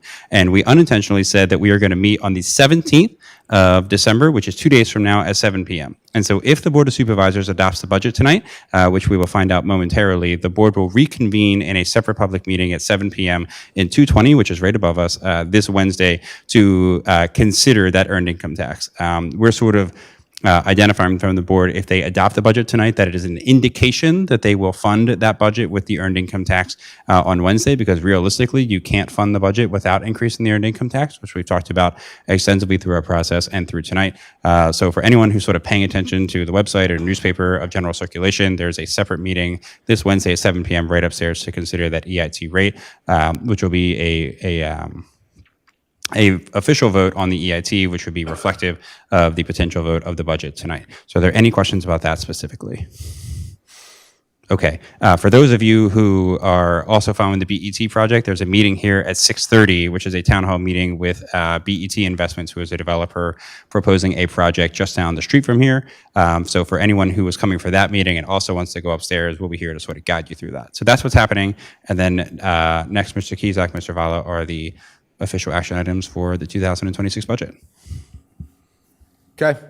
Well, thanks once again to everybody on the team, Mr. Ratliff, Mr. Vala. I'm not going to name you all by name because we would be here for another hour, but thank you for everybody, all the township staff, all the directors, and everybody that was involved in this process. And I want to thank my colleagues on the board, because this has been a long and difficult process, and a tremendous amount of effort was put into this to get us where we are tonight. So with that, I am going to move to adopt the 2026 budget as presented, contingent, of course, upon the adoption of the real estate tax and earned income tax by resolutions. Is there a second? I'll second. Thank you, Ms. Corporal. There's been a motion and a second. Just to make sure that we are perfectly clear about everything and all on the same page, I'm going to make a roll call vote on this one. So I'll go to each supervisor one by one. So first, myself, I vote in favor. Ms. Corporal. Yes. Ms. Keane.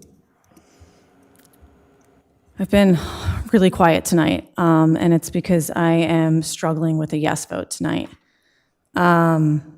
I want to thank the team for all of their work that they've done. They've put an amazing budget together. They've been extremely transparent in what they've put out there. And again, there's a need for it. But throughout my time as a supervisor, I've voted against projects and initiatives that I knew were going to hit up against the budget. And I am one of the few that have been consistently asking, can our budget handle this? Because I know that we've been in the position that we have.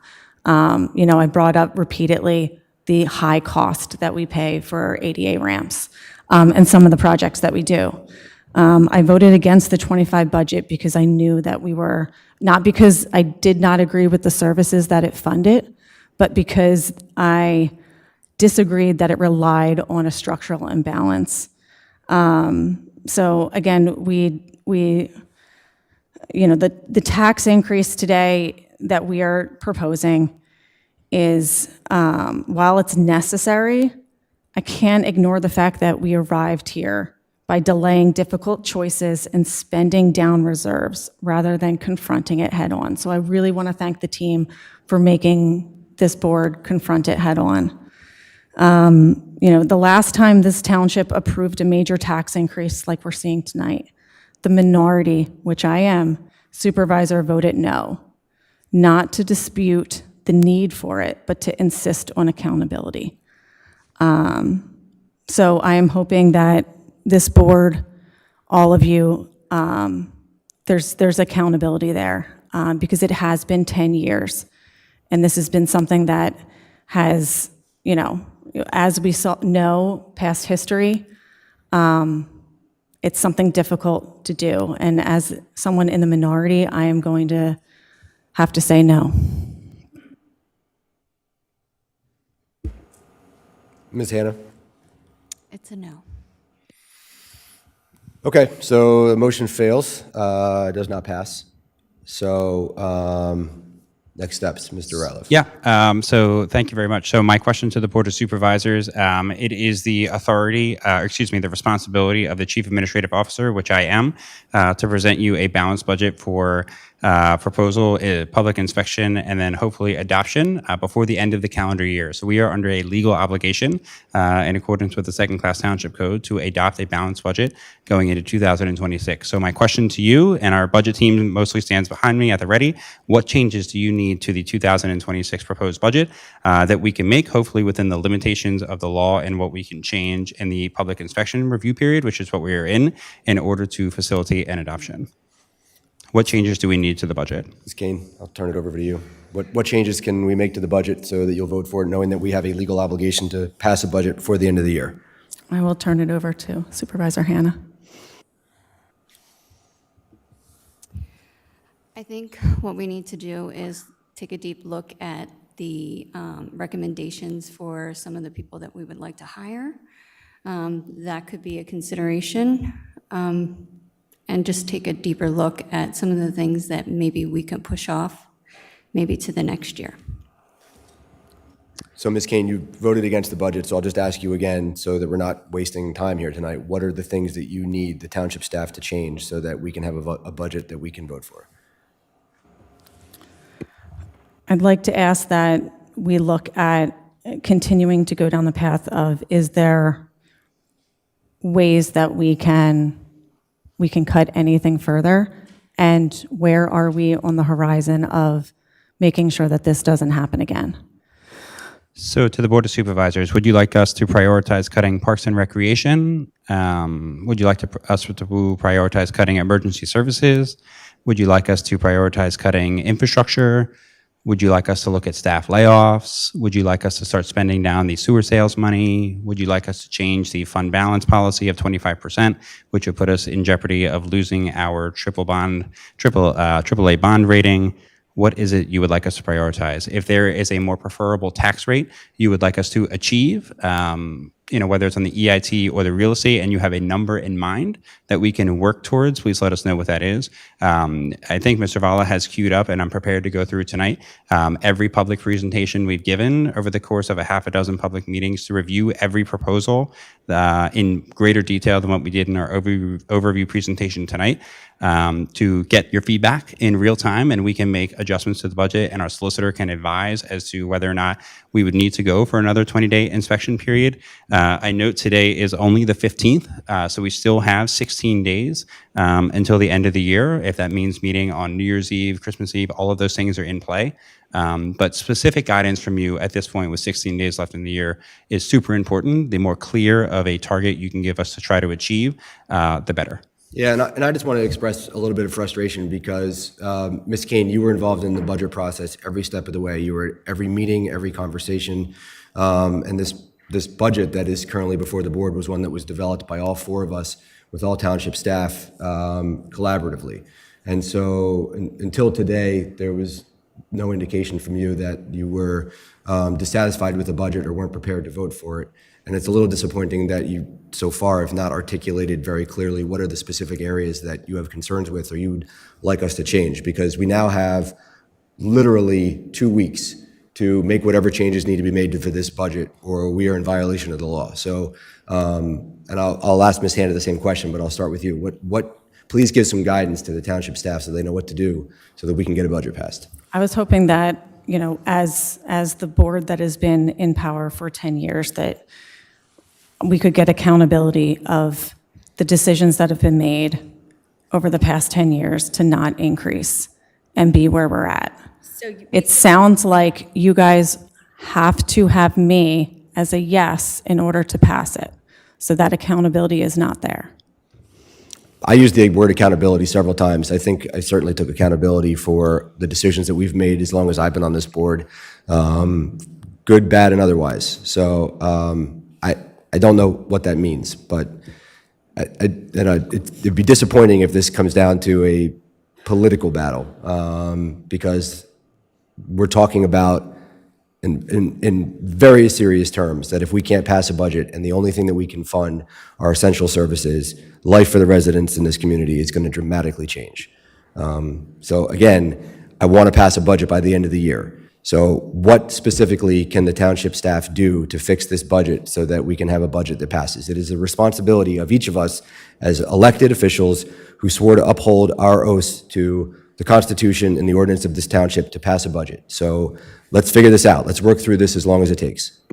Ms. Kane, you said repeatedly how this, unfortunately, this increase was needed and that this was what the residents needed in order to keep our quality of life here. I've heard you say that over and over during this process.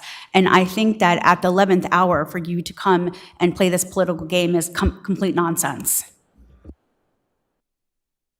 I disagree.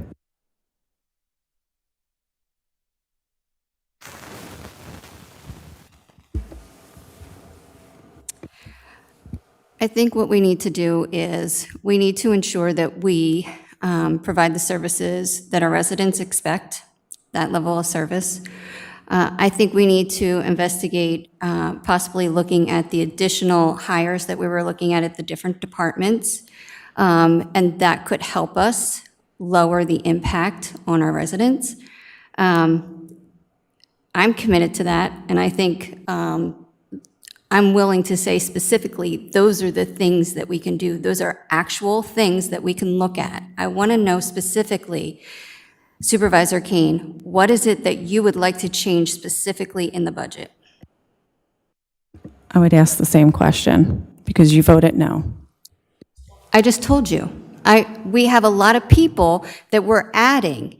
We can look at those people and still keep somewhat of the same services and the level of services for our residents. I'm willing to do that. And I don't think we need to go through a huge process to do that. Am I wrong? All right, so we have one request is that we look further at the staffing. So the budget team is online. So guys, do me a favor, figure out the reduction of the 5 public works staff, but make sure that we realize that that was due to decrease the total cost of construction projects. So see sort of what that does, eliminating those 5, but sort of offsetting the increase in drainage projects. So take a look at that, and then look at the fire lieutenant with the reduction. That will maintain the same service, same level of service to the residents. It will continue to put the career engine in danger as they respond to emergency services. But if we're prioritizing the residents and not the responders, we can eliminate that lieutenant position. I'm deeply concerned about that decision, from a responder safety perspective, but let's look at what that does also. And then Nick, if you want to raise your hand when we have that figured out. To the board, it would be very, very helpful, if it's possible, maybe it's not possible here, it would be helpful to have a target in mind. Do you have a number in mind that we're trying to reduce? Do you have a millage rate or EIT rate that we're trying to achieve? I can't emphasize enough how important specificity is here. Are either of you prepared to provide that kind of a number right now? I am not. Ms. Kane? I am not. At this point, I can only rely upon the feedback that we received in the very detailed, open, public, transparent process, which was that everything that is currently in the proposed budget had the full support of the Board of Supervisors. So again, we're here to serve the board and to serve the public, as we all are. These are challenging situations. So feedback is required to try to achieve a majority yes. But I do feel like we're sort of moving blindly through. Are we trying to get to zero? Do we want to start talking about spending down reserves? Do we want to cut expenses? Like, feedback is important so that we can deliver you a product that instills your confidence.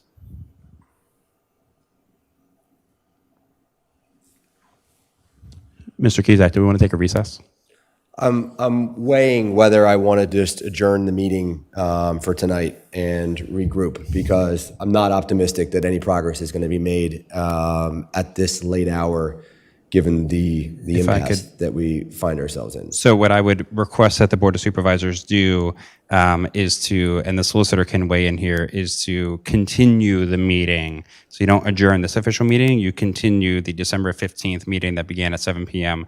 until December 17th at 7 p.m., where we would reconvene the board to consider the issue starting from the agenda point that you're at tonight. In addition, you would be able to consider the agenda items for the 17th, which is only the EIT rate. Mr. Esposito, if I didn't explain any of that correctly, please jump in. No, you explained it correctly, although I would want to, a vote would have to happen and specifically mention the ordinances and resolutions that would be continued until the 17th to be considered. Okay, so I would need to make a motion to continue the meeting specifically to consider, and then I would list the resolutions that would need to be considered at the continuation. Is that what you're saying?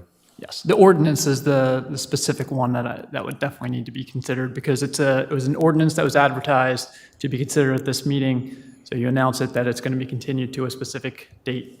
In this case, the December 17th special meeting at 7 o'clock. All right, well, let me make that motion and see how the votes on that land. I mean, obviously, if the consensus of the board is they want to stay here and keep working and we want to roll our sleeves up and see if there's a way we can work through this and come up with a solution, I'm not unwilling to do that. I'm just not particularly optimistic based on the comments of my colleagues. All right, so I am going to make a motion to continue this meeting to December 17th.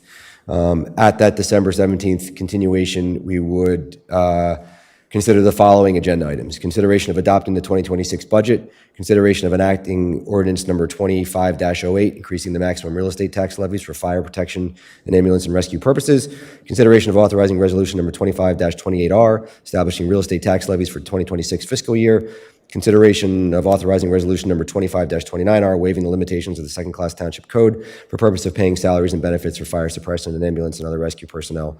And then obviously we already have on the agenda for that meeting the earned income tax resolution. Is that accurate? All right, is there a second? I'll second.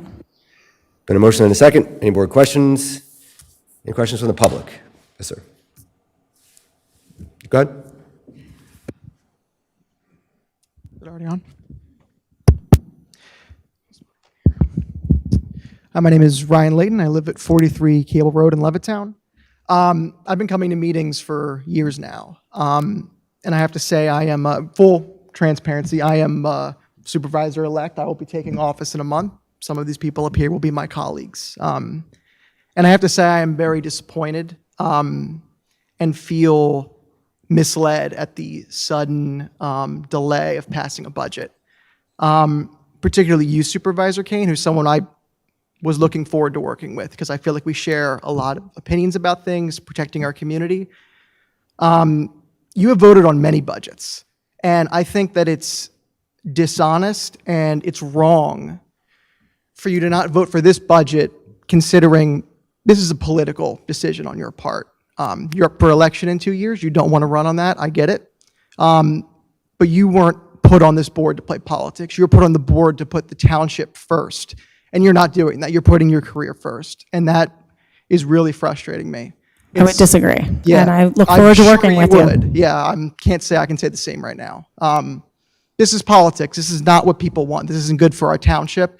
You saw what we're facing, a decrease in safety, projects not getting done, and you don't bring anything up until now. You voted on plenty of budgets that you said you knew this was coming for years, but you voted for those budgets. But now that your political career is on the line, now you're going to finally stand up and get some courage. That is not what this is. No, it's cowardice. You're being a coward. Not what this is. You are being a coward. It is not It's what wrong. this is. You should vote to pass this budget.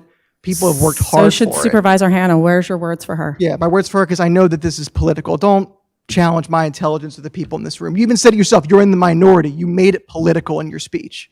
You made it political. I'm in It's the wrong. minority, and there are three Our other board residents members that could deserve push this leaders through. who put them first, not their political careers. Thank you.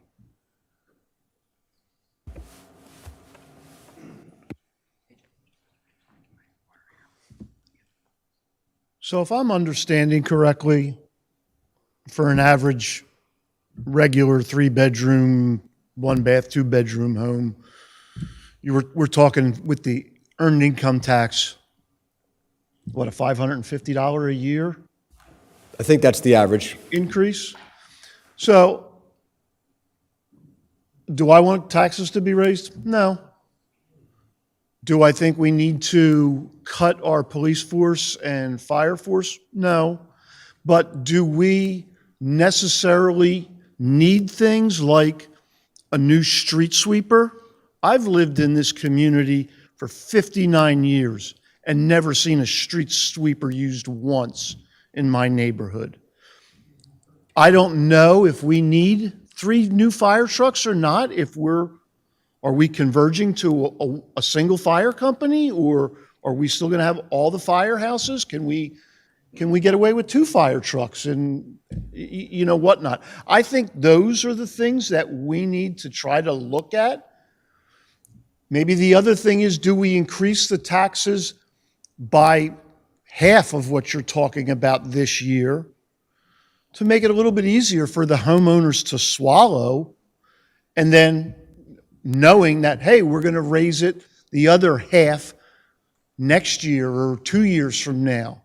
We're getting hit with, again, and a lot of these things aren't that expensive. You're getting hit with the $60 a year stormwater fee, which I think is BS because the township hasn't done anything, in my opinion, to maintain the stormwater in the last 30 years. So what are we going to wait, another year, 2 years, to do some of the main things like that? I appreciate your points, and they're good ones, and that would all make a lot of sense if I had any sense that what's going on right now had anything to do with a good faith effort to try to refine this budget to make it more palatable for residents. That unfortunately is not what is happening tonight. There's been a political decision. I am going to try to remain optimistic that in the next 2 weeks or in the next couple of days or whatever, that the 4 of us can work together and find a budget that everybody can sign off on and pass. That's my hope, and that's going to be my goal. I thought we had that walking in tonight. I don't know what we've been doing for the last, I don't even know, 4 months, if that wasn't it. But apparently, that wasn't good enough. So here we are. I'm not saying your points aren't valid, and those aren't the types of things that we should be considering. And if folks want to do that, I'm open-minded to all those conversations. Yeah, I hate to hear all the political stuff. I don't know what happened to the days when you were Democrat, Republican, Libertarian, whatever, but we all were able to sit down at the end of the day at the bar and drink together and conversate, to where, now it's like everybody hates each other because of whatever their political party is. I genuinely and honestly and earnestly hope that that's the way things worked in Middletown. I had hoped that we were above all that, and I can tell you that in the time that I've worked with these 4 amazing people, that's how we have operated. We have always put the interest of the township above politics. We have worked together regardless of political party. This is the first time that I've been on this board with these individuals that something like this has occurred. So I understand. Like I said, the stuff like that, the little stuff, Parks and Recreation. Okay, well, you know what? Toll wants to build over here, and if I don't think he should be allowed to, but hey, you want to build here, then you're going to need to donate $10,000 worth of playground equipment. I know that's probably shady and you can't do it or whatever, but who cares? Who cares? You want to pay to play, So Just want to point out the fire protection study that's in the budget actually is intended to address a lot of the questions that you asked. But if that's something the board doesn't want to see in the budget and wants to see come out, feel free to let us know that also as we try to drive towards something we can get adopted. And I should probably also point out, just from a procedural standpoint, that the second-class township code contemplates that if at this point, now that the proposed budget has been advertised, you have to re-advertise the budget if and only if you make a single line item change greater than 25%, and that advertisement period is for 10 days. Okay. Well, we put ourselves in a very difficult situation. Yes, sir. Yeah, Dana, I've backed you up on many of your minority votes that you have taken. I've fought with Dawn. I've fought with Mike a ton. I fought with Bernadette.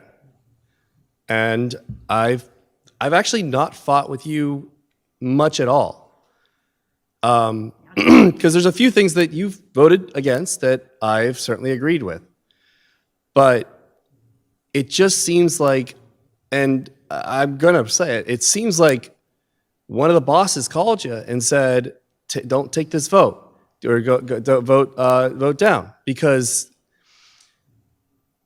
it does seem like a counterist move. You had the protection of a 4-1 for a long time on hard votes. And honestly, it really is disappointing to see, hey, I'm going to go ahead, I'm going to take this stand, especially with what you said in your speech, that you're planning to, I've been really hemming and hawing, but again, I keep my ear to the ground, and you were involved the entire time since August, since we started on this budget. Again, unfortunately, I was not physically involved this year for personal reasons. But I do know that you put your voice into a lot of this budget. So there is only one answer as to why you're doing this tonight, the way you're doing this, rather than doing what is needed for the township long-term, setting us up. You hear in the federal government that the tax codes only opened every 10 years. Well, it's been 10 years since we've basically opened up the tax code relative to the township to raise taxes. Yes, it sucks. I hate it. But it is something that we need to do. Like I said, I've looked over it. I've looked over the budget. I've kept my ear to the ground. And, if you want to cut, who do you want to cut? You're going to have to come here with a plan. You can't just say, "Oh, I'm going to say no to this because it's a vote that I'm going to take as a minority vote." If you're going to do that, have a plan in place.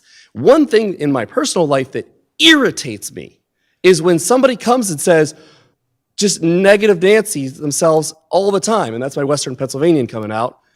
Oh, I'm just going to say no. I don't have a plan.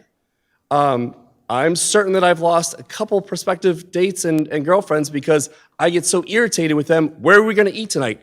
Do you want to eat here? No. Do you want to eat here? No. Well, give me a freaking plan. It's the same type of thing over and over again of, oh, I'm just going to say no without a plan. And if you have a plan, please speak up and say, this is what I'm looking at. And don't spring it out on us at the 11th hour, literal 11th hour. I get it. But we've had two people now come to the podium talking about me, but there were 2 no votes today. And So what did I just say? understand. Bernadette had a plan. Bernadette said, I would like to look at the hiring that wear looking at. I did not hear that. I'm going after you because you did not say, we don't need X, Y, Z. And if you started doing that, I wouldn't be as infuriated right now as I am. And maybe Bernadette's right, but I can say that it feels like yours is a unthinking no.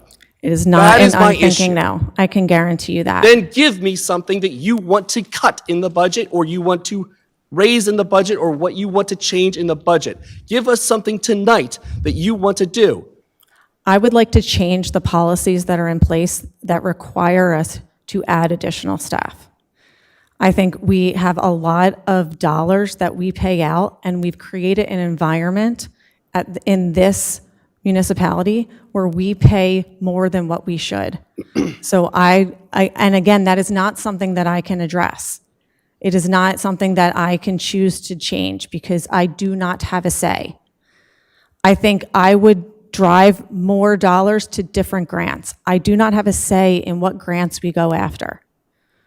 So my vote was about accountability for the past 10 years of what we've done at the township.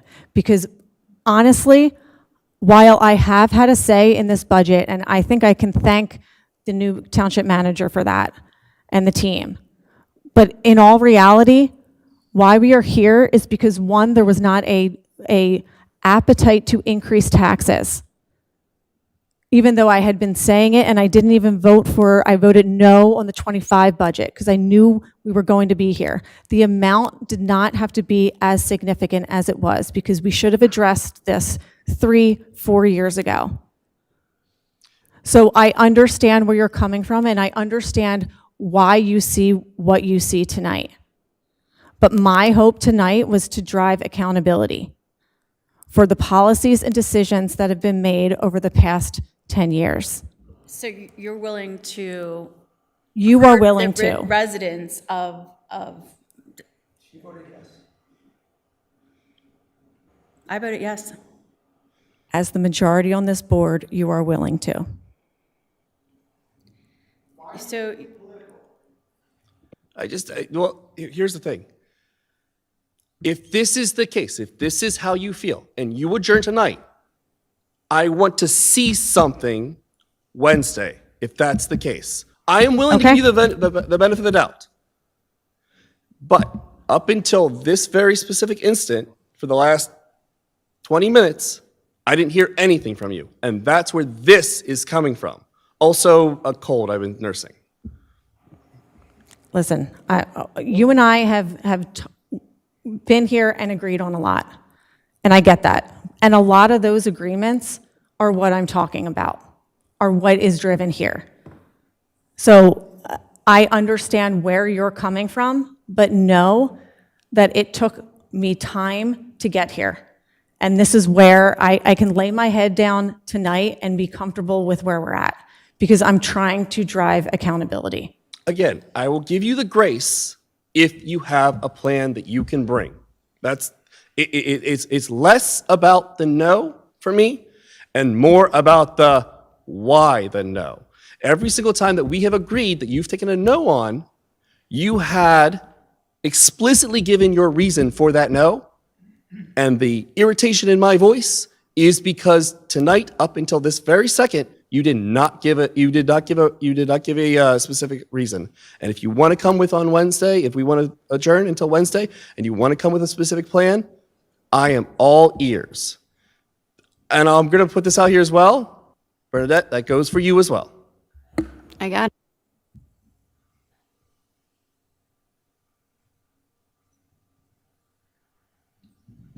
Hi, it's me again. I'm not sure how this whole process works, but, and I'm not sure exactly what it's Dana, I'm sorry. I'm not sure exactly what you're driving at, but I thought that the gentleman over here in the second row had like a good kind of compromise if you're talking about numbers and trying to, like, you need specificity. I appreciate that, ma'am, and I don't want to cut you off, but at the end of the day, what Ms. Kane has just articulated is that she basically is making this vote to send a message because she didn't like how things have been done for the last 10 years. I'm not sure how that's going to pay for police officers or pay to pave roads or pay to make life better for the members of this community, but I don't believe that this has anything to do with trying to make any changes to the budget. I think basically we're getting the message that she's not going to support any budget because she's trying to send a message. So I appreciate what you're saying. We'll be back here in a couple of days and we're going to try it again. But I think right now the motion that is on the table is to adjourn for tonight or continue for tonight and take a couple of days to breathe. Hopefully give my colleagues an opportunity to think about and come up with some ideas that they would like to see to hopefully get a budget together that can be passed. And hopefully we can do that on the 17th. Okay, I am not going to be here on the 17th because I have an engagement with my mom. But I want to thank you for like entertaining my questions and trying to be as transparent as possible. Don't be a stranger. Come back again. It was nice having you. Okay? All right, Thank thanks. you very much. All right, there's been a motion and a second. All those in favor say aye. Aye. Oh, sorry, I didn't see. Sorry, I'm one going more. to try to be brief. No, it's okay. Just for the general public, if there was a 3-1 vote tonight, the budget would have been passed, correct? Correct. Okay, so, Assuming the EIT pass on Wednesday. all right, so I think it's a little unfair, to bring up politics and, start attacking a specific member of the board when the majority party could have just passed this, okay? And I understand that we all have our own opinions on things, right? But it seems like, and look, I'm friends with Eric and Ryan. I just don't believe that, we hold one member of the board accountable and not another. Ms. Kane doesn't have to have an answer tonight. She has thought about it. We talked at the budget meeting on the 4th. and I could clearly see that she was on the fence. Okay? So at the end of the day, I don't think that's necessarily fair. Yes, the board needs to work together, but we don't all have to agree, and we don't have to start attacking people because we don't agree. I wouldn't vote for this budget. And that's because I don't believe all the spending needs to occur. I don't believe the millage rate needs to be increased as much as it is. And I actually agree with their earned income tax. I thought it should have been implemented before. I think she thinks it should have been implemented before. I think it should have been advertised before. Okay, so if we want to get political, some could say it didn't get advertised before because we had an election coming up. But I'm not going to go there. What I am going to say is if she's a no, then you guys pass a budget, okay? And you guys stand by your budget that you passed. It doesn't work that way. It's not minorities and majorities. We are 4 individuals that each get a vote. So I disagree with that assessment that it's somehow us versus them or anything. I think your point's about, if this was about, there is spending in this budget that is irresponsible or inappropriate or unnecessary, and we can cut this and reallocate that so we can reduce the tax, I'm willing to have that conversation. We've been having those conversations for 4 months. What's frustrating me is that we walked in here tonight with what I believed was a budget everybody was prepared to vote for. And so now we find ourselves in a troubling situation because we have 2 weeks before the end of the year to pass a budget. So if we're going to make the kind of changes you're advocating for, and I'm not discrediting them, I'm open to having that dialogue. We just don't have a lot of time to do it now. Correct, but to be upset that it didn't get passed tonight when it would only took 3 votes, and then to put all the burden on one person calling it political, I don't believe that's very productive either. So I'll just leave it at that because it's late at night, but you guys could have got it done. Thank you. Yep. All right, anybody else want to comment? Yes, sir. The accountability question or statement that keeps coming up. So as like you say, everybody else has another full-time job. Everybody's accountable for what they do at work every day. So I guess one of the things that started popping in my head with accountability is, besides police officer and firefighters, what other cuts to the bills, the people that work in this office, the people that work other spots, are they accountable for their production every day? And who? Yes. Okay, and then who is in top of seeing that? So it's kind of, in the last year, was there one layoff in the township? No, I don't think so. When was the last time somebody was laid off in the township? Do you want people to be laid off? I'm asking a question. I can get laid off every day on my job. I'm asking a question. So when was the last time 2020. somebody in this township was laid off? 2020, COVID. Okay. So how many people since that have been hired? Additional positions that were not just replacements, I believe there's been 6, 5 of which were public safety. Okay, but so back to, and I'm hoping, I don't know if this is where she was stating at, where is the accountability for everybody's production every day? So we have an org chart, essentially of who reports to who, right? So if you look at our org chart, we have the residents at the top. They elect the board of supervisors. That's these folks. They appoint a chief administrative officer. That's me. I have an assistant township manager. That's Mr. Vala. We have a department head over every department. Some of them have assistant directors or captains, depending on who we're talking about. And then the rest of the team sort of filters out beneath them. I can send you that org chart if you're interested. I think it's in the budget book. Okay, so but there is accountability for what production is done and how many people are doing it. Yes, I would say that we have a robust organization. We have all sort of the necessary sort of HR infrastructure, performance evaluations, job descriptions. We hold our department heads accountable for sort of the project's task and sort of performance indicators that they're held to every year. That's not to say that we're perfect, we're far from it, but that doesn't mean that we can't get better. I would say for a township of this size, with the amount of responsibilities we have, we're pretty lean, which I'm happy about. But yeah, there's certainly a culture of accountability within Middletown Township government. Okay. Thank you. You're welcome. All right. Motion to continue. There's been a second. All those in favor say aye. Aye. Aye. Opposed? All right, carries 4-0. We are continued until December 17th. Okay, so for everyone who's here, who's considering attending the BET Investments meeting, that will be in this room at 6:30 p.m. That's the BET Investment Project that they're proposing to do apartments down here on the corner. That's at 6:30 here. The Board of Supervisors will be upstairs, so our team will be standing outside the door to help you sort of get upstairs at 2:20 where that board meeting will be. It'll be all of those things. I just want to point out to the board, we didn't motion to adjourn. We actually just motioned. We continued the budget presentation. There's still technically other business and the adjournment. I thought that was him. Just It was evidently not. Please. We can. Okay.